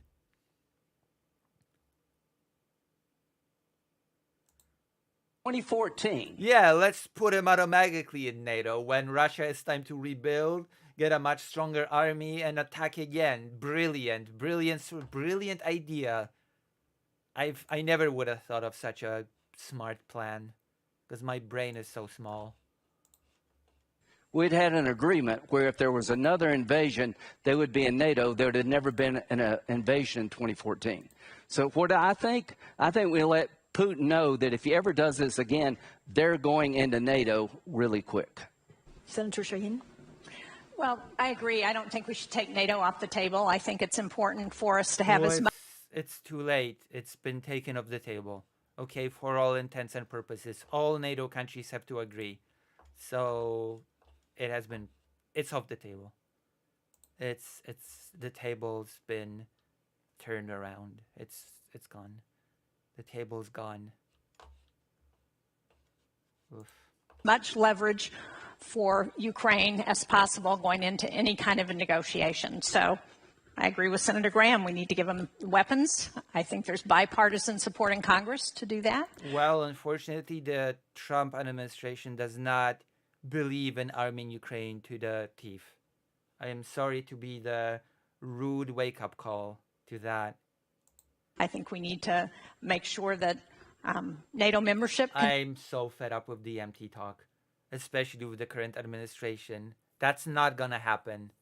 Continues to be on the table, and we need to do everything, and we need to ensure that Ukraine is at the negotiating table, because one of the mistakes in Afghanistan was that the Afghan government was not at the negotiating table when President Trump in his first term. Yeah. Who brokered that deal? Who was the mastermind of that artful deal? Oh yeah, Donald Trump. Negotiated a peace agreement there. Senator Cornyn. Well, I think one mistake that Americans make sometimes is to assume that other people are just like them and don't recognize that a unique history and culture may affect the way that people like Vladimir Putin view the world. Yeah. And it's clear that there's no cost-benefit analysis for Putin here, because he's sacrificing hundreds of thousands of Russians on the battlefield, and now North Koreans dying by the thousands. And Putin doesn't seem to care, and the people of Russia don't seem to be holding him accountable, perhaps because they're only hearing one side of the story. So I think we need to recognize that Putin that's is... That's totally it. They should listen to the Alexis Friedman interview. Maybe they would hold him accountable. You're right. Driven by a vision of restoring the Russian... We just need to hear the other side. Russian Empire. And that's why I believe that he won't stop at Ukraine. And that's why it's so important that we must stop him together in Ukraine. I cannot wait for Russia to invade Poland. But does a peace deal... I'm so excited for those days to come. We need to go back to the borders in 2014, the same borders.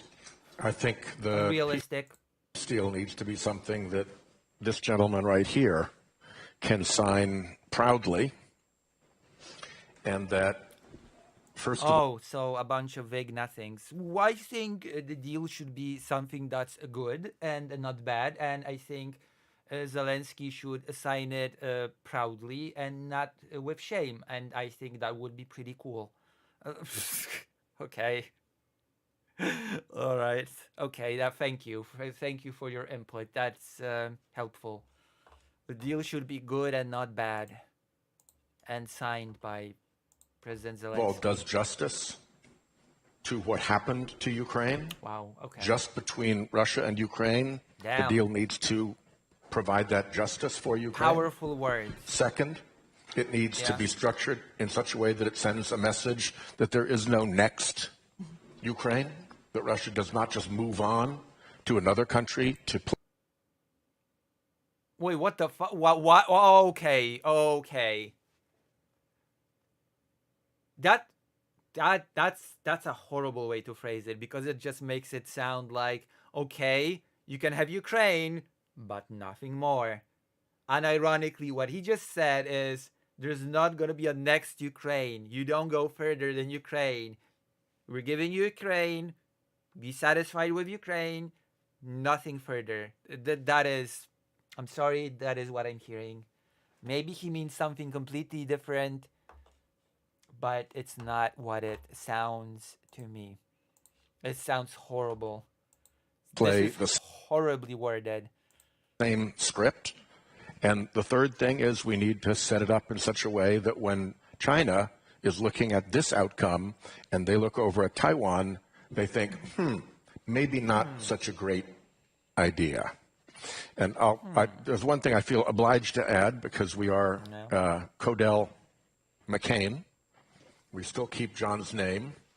Partly that's out of affection, but partly it's out of honoring his commitment to hold fast to the Atlantic Alliance. Wow. And what I want people here to know is that, at least for the Senate, there is strong majority, super majority, in favor of supporting Ukraine, seeing this through, making sure this does not come off as a win for Putin. And that is so cool. And we've seen the results. We've seen the fruits of that on the battlefield in Ukraine.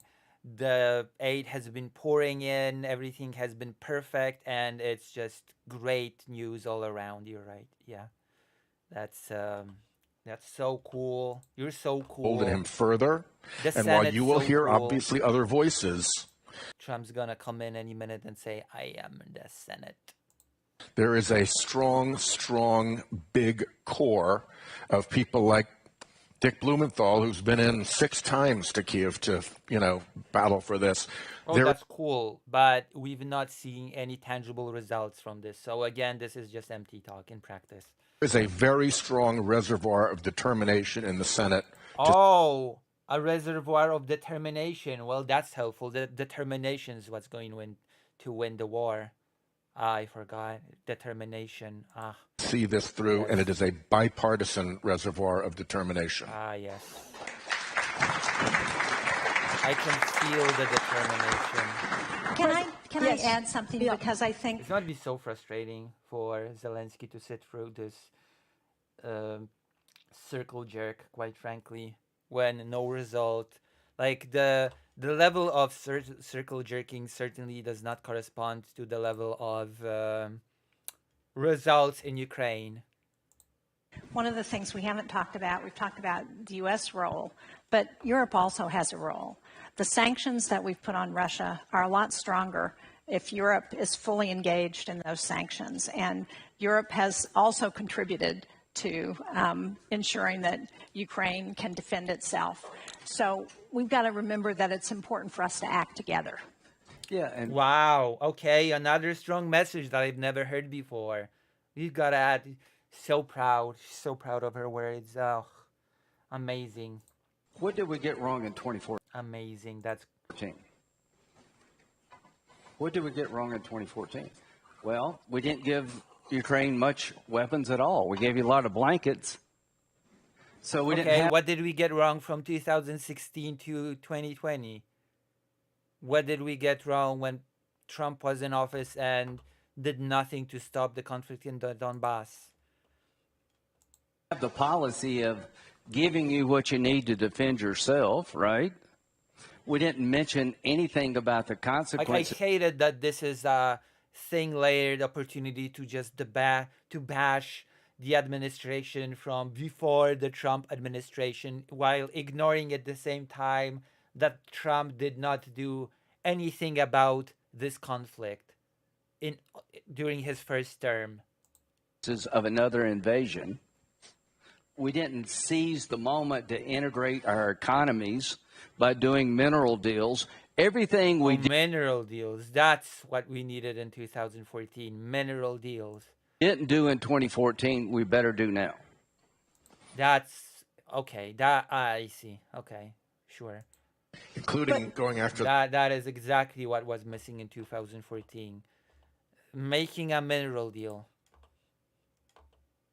That shadow fleet that is keeping his money flowing in. That shadow fleet has gotten away with way too much. But President Zelensky, I mean, what we understood from President Trump is that there'll be no NATO, no U.S. troops, and Trump is happy to carve up land. So again, that is true. That is exactly true. To what we've suddenly someone speaks the truth of the situation. Heard this week, and how would you sell it back home? What's been the reaction in Ukraine?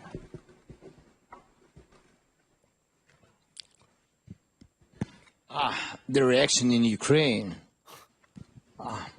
The reaction in Ukraine on the battlefield. That's what we have to do, or in all our cities when people just work, try to work, try to do business, and not bad, really, and then help our soldiers.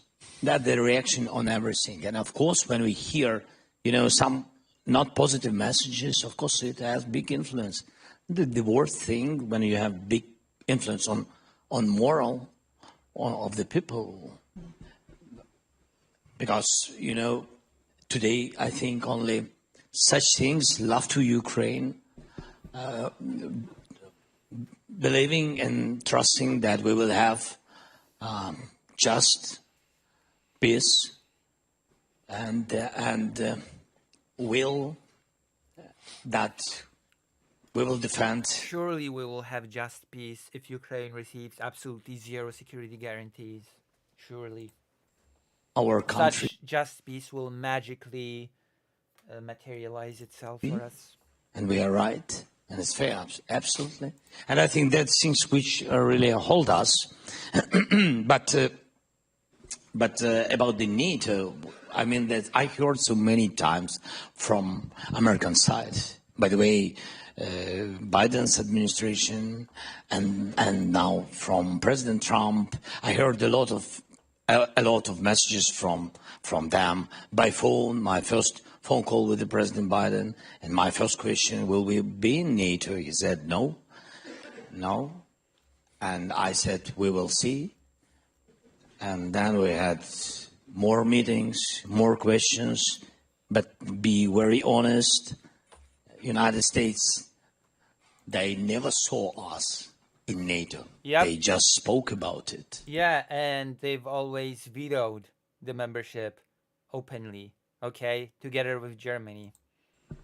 But they really didn't want us in NATO. That's correct. It's true. I'm not about people, and there are a lot of congressmen, yes, senators, it's true, who've been always in participation with our NATO will, but really on the level of leader of the country, on the level of president, never I heard it, but during my term, I never heard that we will be in NATO. Yep. Never. So it's not the question to Trump, to President Trump, with all respect to everybody. That's the question to the policy of the United States or of the White House. This is the policy that Ukraine is not in NATO. But it doesn't mean that we can't change this, because now we see... Well, Donald Trump is good friends with Vladimir Putin, so that's definitely not changing under him, maybe in 4 years. Well, it just... Ukraine should just hold up for the next presidency. That NATO in Europe consists of strong soldiers, mostly in Ukraine. We are not in NATO, but we really have strong army, which can really make stronger NATO everywhere. And I think this is... Yeah, but NATO is not concerned with conventional warfare. NATO is concerned with the looming nuclear Armageddon that would result immediately if Ukraine would join NATO, didn't you know? In both Aren't you afraid of dying from a nuclear blast? To have Ukraine in NATO, and both interests, in interest of Ukraine and in interest of NATO. And that's why when we speak, and we spoke with the President Biden, and we spoke with the President Trump, and especially now with the President Trump, I asked, so okay, if it's not NATO for today, if it's not NATO, we will ask tomorrow, it doesn't matter. But if we're speaking about today, what alternatives? What the alternatives? I don't know. What I see, if we don't have NATO, real NATO, we will make NATO in Ukraine. It means that we need to increase our soldiers, our army, twice. We have 110 brigades. That's not happening. Who will finance it? Nobody is willing to finance it. That's not happening. So you can forget about that. 120 brigades, real brigades. So they are 2 times bigger than we for today. Yes, but they're increasing mobilization and training, what they're doing now. NATO, this real brigades in Europe, what can I say? The real brigades in Europe, it's about 82. Today I spoke with senators. 82 brigades, and we have. Oh, how embarrassing! 110. Even together, we are not comparable with Russian army. Even together, so we have increased together. So if we speak security guarantees, we have to find money for bigger army for Ukraine. Or we could attempt to go back to business with Russia and usual and sell out Ukraine. Huh? Why not that? Surely they'll appease Putin and he'll not do anything else, right? It's the greatest idea of the century that's never been tried before, ever, in the history of the world. Ukraine. And also we have to find possibility how to increase production and increase army in Europe. Who knows? Maybe it's common forces. I don't know. We are ready to speak about it. We have a lot of questions from the floor. I just have one last question. We absolutely aren't. Question for Senator Graham. There's been discussion that China could or even should actually play a role in the Ukraine peace process, even as a guarantor of Russia's good faith or helping out with reconstruction. I mean, is that scenario one that you can envision and that would serve U.S. interests? Well, you know, if China wanted to help get Russia to end this war, that would be great. How many people would like to see China help Russia end this war? I don't know if they will or not, but I've got a bill called pre-invasion sanctions that if China invades Taiwan, we're going to have sanctions from hell and tell them what comes their way. Senator Blumenthal and I had a pre-invasion sanctions bill if Russia invaded Ukraine. Nobody wants to be provocative. If we put Ukraine in NATO, it will make Putin mad. Well, I think he's mad already. So it's not about you. He wants to take the place because you got $7 trillion. Quit worrying about making him mad. Make him scared. Quit worried about offending China. Make him think twice about what they're going to do. If you invade Taiwan, we're going to crush your economy. Why are we talking about Taiwan when discussing Ukraine peace deals? We're going to put tariffs on you. We're going to put sanctions on you. We won't treat you as a normal country because you're not a normal country. What kind of deal am I looking for? One that not only will deter Putin, will deter Xi and anybody else. It's not working being nice to these people and being afraid of these people. We have a question here, and then a second question over there, and then third. Alexei Goncharenko, member of the Parliament of Ukraine. And my question is to American colleagues. Very striking speech of Vice President Vance right now. Yeah, very striking, very cool speech. I did not expect there would be a question about this speech, but let's go, let's listen. It's very critical towards Europe. Yeah. Not so much towards Russia. He almost didn't mention Russia and Russian war against Ukraine. No, so he did actually. That's not true. He did mention Russia. He said that Russian interference into another country's election should not be considered such a big deal. Okay?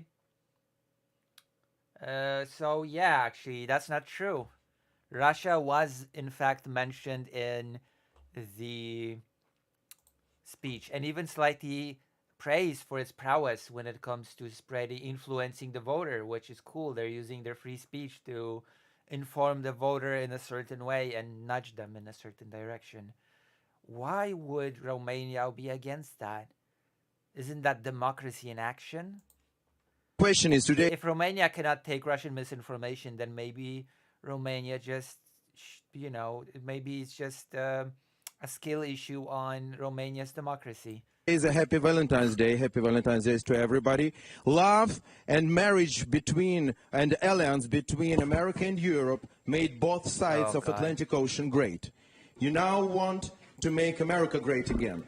But is it right way at the beginning to make America single again? True. Thank you very much.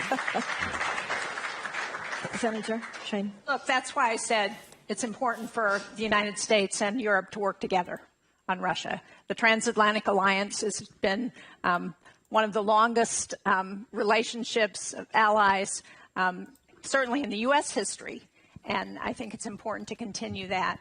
And I think Vice President Vance missed a good opportunity to point out the past I mean, I don't think that speech is just a matter of missing opportunities. relationship and why Missed opportunities. we have been successful when we've acted together. President Oh, okay. Zelensky spoke. So this person is just a one-note lady that just whatever she hears, she will just respond with work together. Okay, thank you. That's helpful. Certainly. No, that's an applause line. Go for it. It's a ridiculous thing to applaud because he said yesterday. Yeah, we all just circle jerk and applaud each other. That's brilliant. That's gonna help Ukraine get its just peace. If Ukraine is not an independent sovereign nation, we'll sanction the hell out of Russia and maybe use the military. You must have missed that. But he needs to repeat it. It was in an interview, so maybe today would have been the right. Got to get another time to But say yes. it. With respect to President Zelensky's comment about his need for resources and Senator Sheen's comment about the need for the U.S. and Europe to work together, one very easy way to tie all that together would be to seize Russia's frozen sovereign assets. Amen. Or, Amen. if that's too frightening, collateralize them against a massive loan to Ukraine that they then backstop if Russia doesn't make good out of reparations afterwards. Or, okay, a wild idea. Keep to your commitments from the Budapest Memorandum. Aid Ukraine right now, not in the future, and push Russians back, to the pre-2014 borders. And get that money flowing. I think that the bankers are frightened about it. People are frightened about what it means for the currency. But I endorse Lindsay's view that this is what do they call it? A nettle that is worth grasping. Another question. I'm from the Baltics. In the beginning, nobody wanted Baltics in NATO. And nobody had even defense plans. We had no troops. Now we have it all.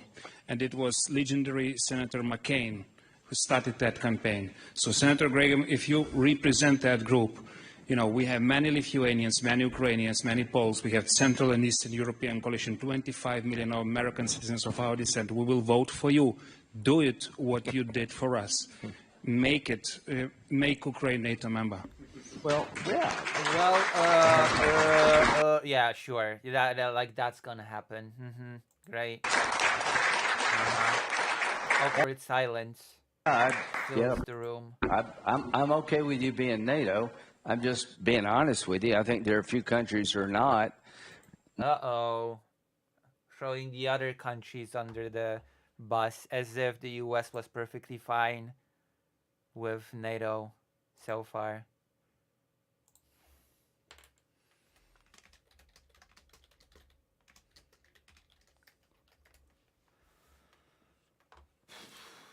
My idea is a little bit different. I want Putin to know if he ever does this again, you go into NATO right away. Oh, so if Putin rebuilds many times stronger and attacks, then get in. That is stupid, okay? This is stupid. I want to I think everybody can... I think this face tells it all. This is stupid. The mystery out of what happens if there's another invasion. You get sanctioned. There's a bunch of bad things coming your way. We'll have troops on the ground in Ukraine. We'll have American business interest. We'll have a Ukrainian military that nobody... I'm sorry, what? In Ukraine, we'll have things come your way. We'll have... troops on the ground in Ukraine. We'll have American business interest. We'll have a Ukrainian military that nobody in their right mind wants to fight. But how about this idea? If we can't get this man in NATO, like right now, can we tell Putin, if you ever do this again, he's going in NATO, like right away? That's... Oh, God. Do you think he'd do it if that was clear to him? I don't. No, nobody will agree to this. This is stupid. I think he would. If nobody wants to put, well, not nobody. If there are countries that don't want to agree to Ukraine in NATO in opposition to a not so strong Russia, then why would the same countries agree to a Ukraine in NATO in opposition to a much stronger Russia. That makes no sense. We have a question here. Trudy Rubin from... I think we can hear you. Yeah, it works fine. It's on. Trudy Rubin, columnist from the Philadelphia Inquirer. The President Zelensky has spoken about the need for absolute security guarantees. Okay. But from the President's tweets and statements on the phone call and what Secretary Hegseth said, the only security that the U.S. will consider is European troops outside of NATO. Which means basically 30 to 40,000 troops with difficulty. No U.S. backup. So I would like to ask the President, would you need U.S. backup for any European force? And I'd like to ask the senators, would you, especially Senator Graham, would you support U.S. backup for any European force, and would it have to be also backed up by NATO? So first of all, yes. Second of all the senators will say no. Thank you. Let's start from Lindsay. This question, I think, important your position. I don't speak good English. I've been telling you what I support, that if he invades again, they go into NATO. So the answer is no. The answer is no. We will not send American troops to Ukraine as part of the peace thing. Thank you. What a roundabout way to say no, but we got it. That means we all got the fight. No. We got the no. Very. President Zelensky. Okay, we spoke about continuing too much, a lot of times.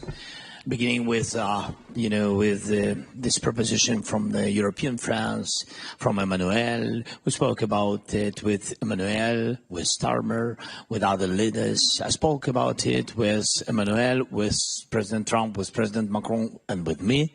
Yes, three of us, during our common visit to Paris. So we spoke about it a lot of times. First of all, I think that the United States need to be together with Europe supporting Ukraine. That's why it's politically, it's a message to Putin. It's politically, not even with army, not because of the number of the troops. Politically, it's very important to stay together.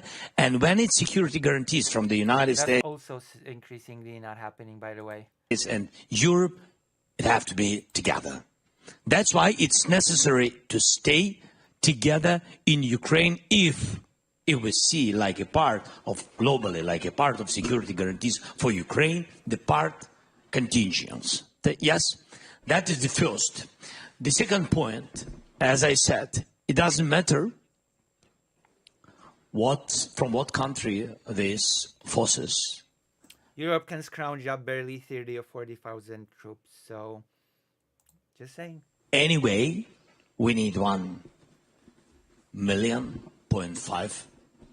army.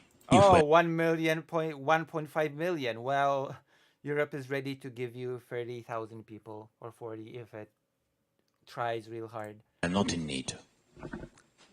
If we really want to stop any after ceasefire or something like this, I don't know, this the numbers are. We really want not to be afraid the result of new occupation or new invasion of Russia.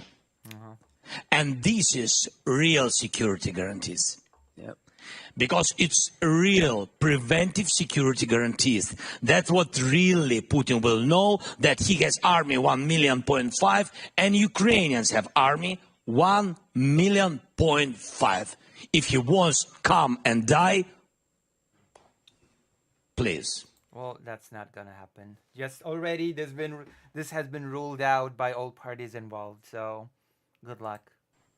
So I think this is really plan for security guarantees, and it's not against NATO. It's very supportive. Yes, you are not in NATO, but I think everybody will want after this, in some period of time, if it's not available for today for us, yes, to have such big army in NATO. Otherwise, this army will be bigger. than other alliances and etc. I think it's good to have strong alliances. So that is my point of view. And of course, really between us, our soldiers already did their homework, where the troops of concrete country, and I didn't share it with countries, it's just our view, because we know what's going on our territory, where we really need additional forces. So we already have the map with the number and kind forces of our partners where they have to stay. So, well, you're severely overestimating just how many troops your allies can spare, and a number has already been put on it. So we are ready, as I said, we are ready for any kind of decisions, positive decisions. I mean, any kind of format of meetings. Let's do it. Not to find the date. You're not going to do it. Yeah. Thank you. Okay, thank you. We have a question at the back. I think I only have time for 2 more questions. So All one right. there, and then the 2 more. gentleman there. That's been waiting for a long time. On a Polish. I think it should be on. 2 questions to you, Mr. President Zelensky. Barack Ravid from Axios in the U.S. You had the call with President Trump, and he even gave you his personal number at the end of the call, which was a nice gesture. But did you feel, or do you Don't feel? give him yours; he'll let it out. Yeah. Do you feel that other than that gesture, President Trump doesn't need security guarantees? Do you feel that President Trump is really committed? No. Like the commitment we heard from, for example, from Senator Graham to Ukraine. The answer is no. Or are you concerned that at a certain point he can change course and leave you out to dry? Yes. And the second question, yes, obviously. President Trump said yesterday that there are going to be talks in Saudi Arabia next week between senior officials from Russia, Russia, U.S., and Ukraine. Can you clarify if that's taking place? Yeah, thank you so much. I never saw your face. I always heard about Axios, that you always, after my phone calls with some leaders, you know what's going on. What was during my phone calls? No, I know it. Really. The information, where you have your information, where you get this information? Huh? He works at the NSA. Yeah. So thank you so much. We really had a good conversation with President Trump.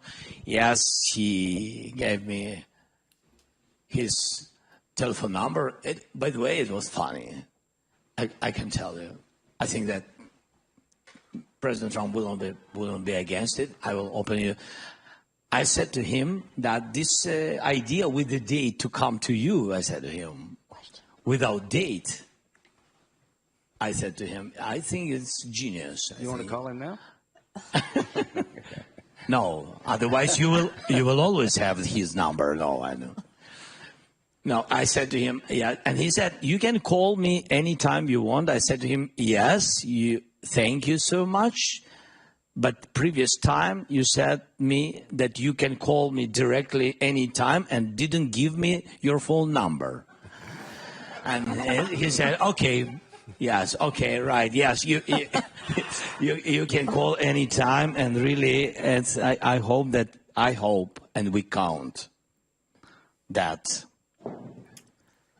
really President Trump will help us. And I really count on him, because he is the President of the United States. People of the United States, they voted for him. He is the President in the United States. Translation, I'm counting on him because I have literally nobody else to count on. Is the biggest donator during the war. I mean, comparable with other countries. As I said, Europe also, but it's Europe, totally continent. Yes, United States gave a lot. That's why I count on him. People voted, and we really think, I see, yes, that he is a strong man. And if he will choose our side, and if he will not be in the middle, I think he will, really. But he's already I think he will pressure, and he will push Putin to stop the war. He can do it. Yeah, but he's already sort of in the middle. And that is the first. Then about... but there are a lot of, different messages, I think, around him. I think that the problem is there are a lot of information, like with Saudi, as you said, a lot of information in the information field that is not truth or something, disinformation. I don't know, maybe Russians, maybe somebody else, maybe a lot of... Well, according to JD Vance, misinformation is okay, so don't worry about it. Don't sweat it. If you succumb to misinformation, then you're just a dupe and you don't deserve democracy, so... That's the message. Different people raise up, this disinformation, and it's, political turbulence. This is very dangerous, especially such things destroy the unity between all of us. This is dangerous. For example, Saudi. Yes, I will make official visit to Saudi Arabia with the First Lady, Saudi Arabia, but also to Emirates and also to Turkey just after Munich. But I had these visits. I have very important dialogues with the guys who already helped us to bring back home our warriors. I have my questions. I don't want to and share a lot of details. I have this very important mission, yes, and we will speak about some list and etc. And they helped a lot with the children, with the children, yes, deported children. That is a tough situation. It's much more difficult than a lot of things which we today discussed. Also important, but how to get back all our thousands, dozens of thousands stolen by Putin children. How to get them back. It's difficult. That's why in some cases it's literally impossible to get them back, but that's just so many meetings, and that is real my mission. I will not meet with Russians. I don't know they're happy or not happy with this, but I will not. It's not in my plan.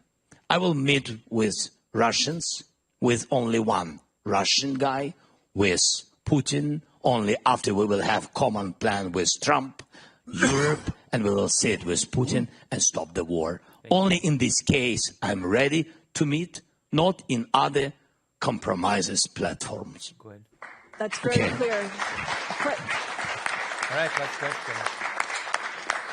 It's difficult to be short, sorry. Oh. Yeah. It looped. But Never because mind. Okay, I guess we're finished here. That was great.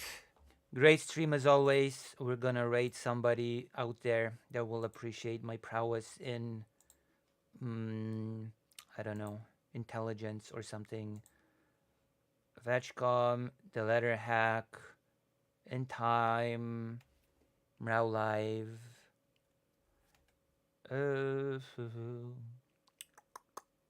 You know what?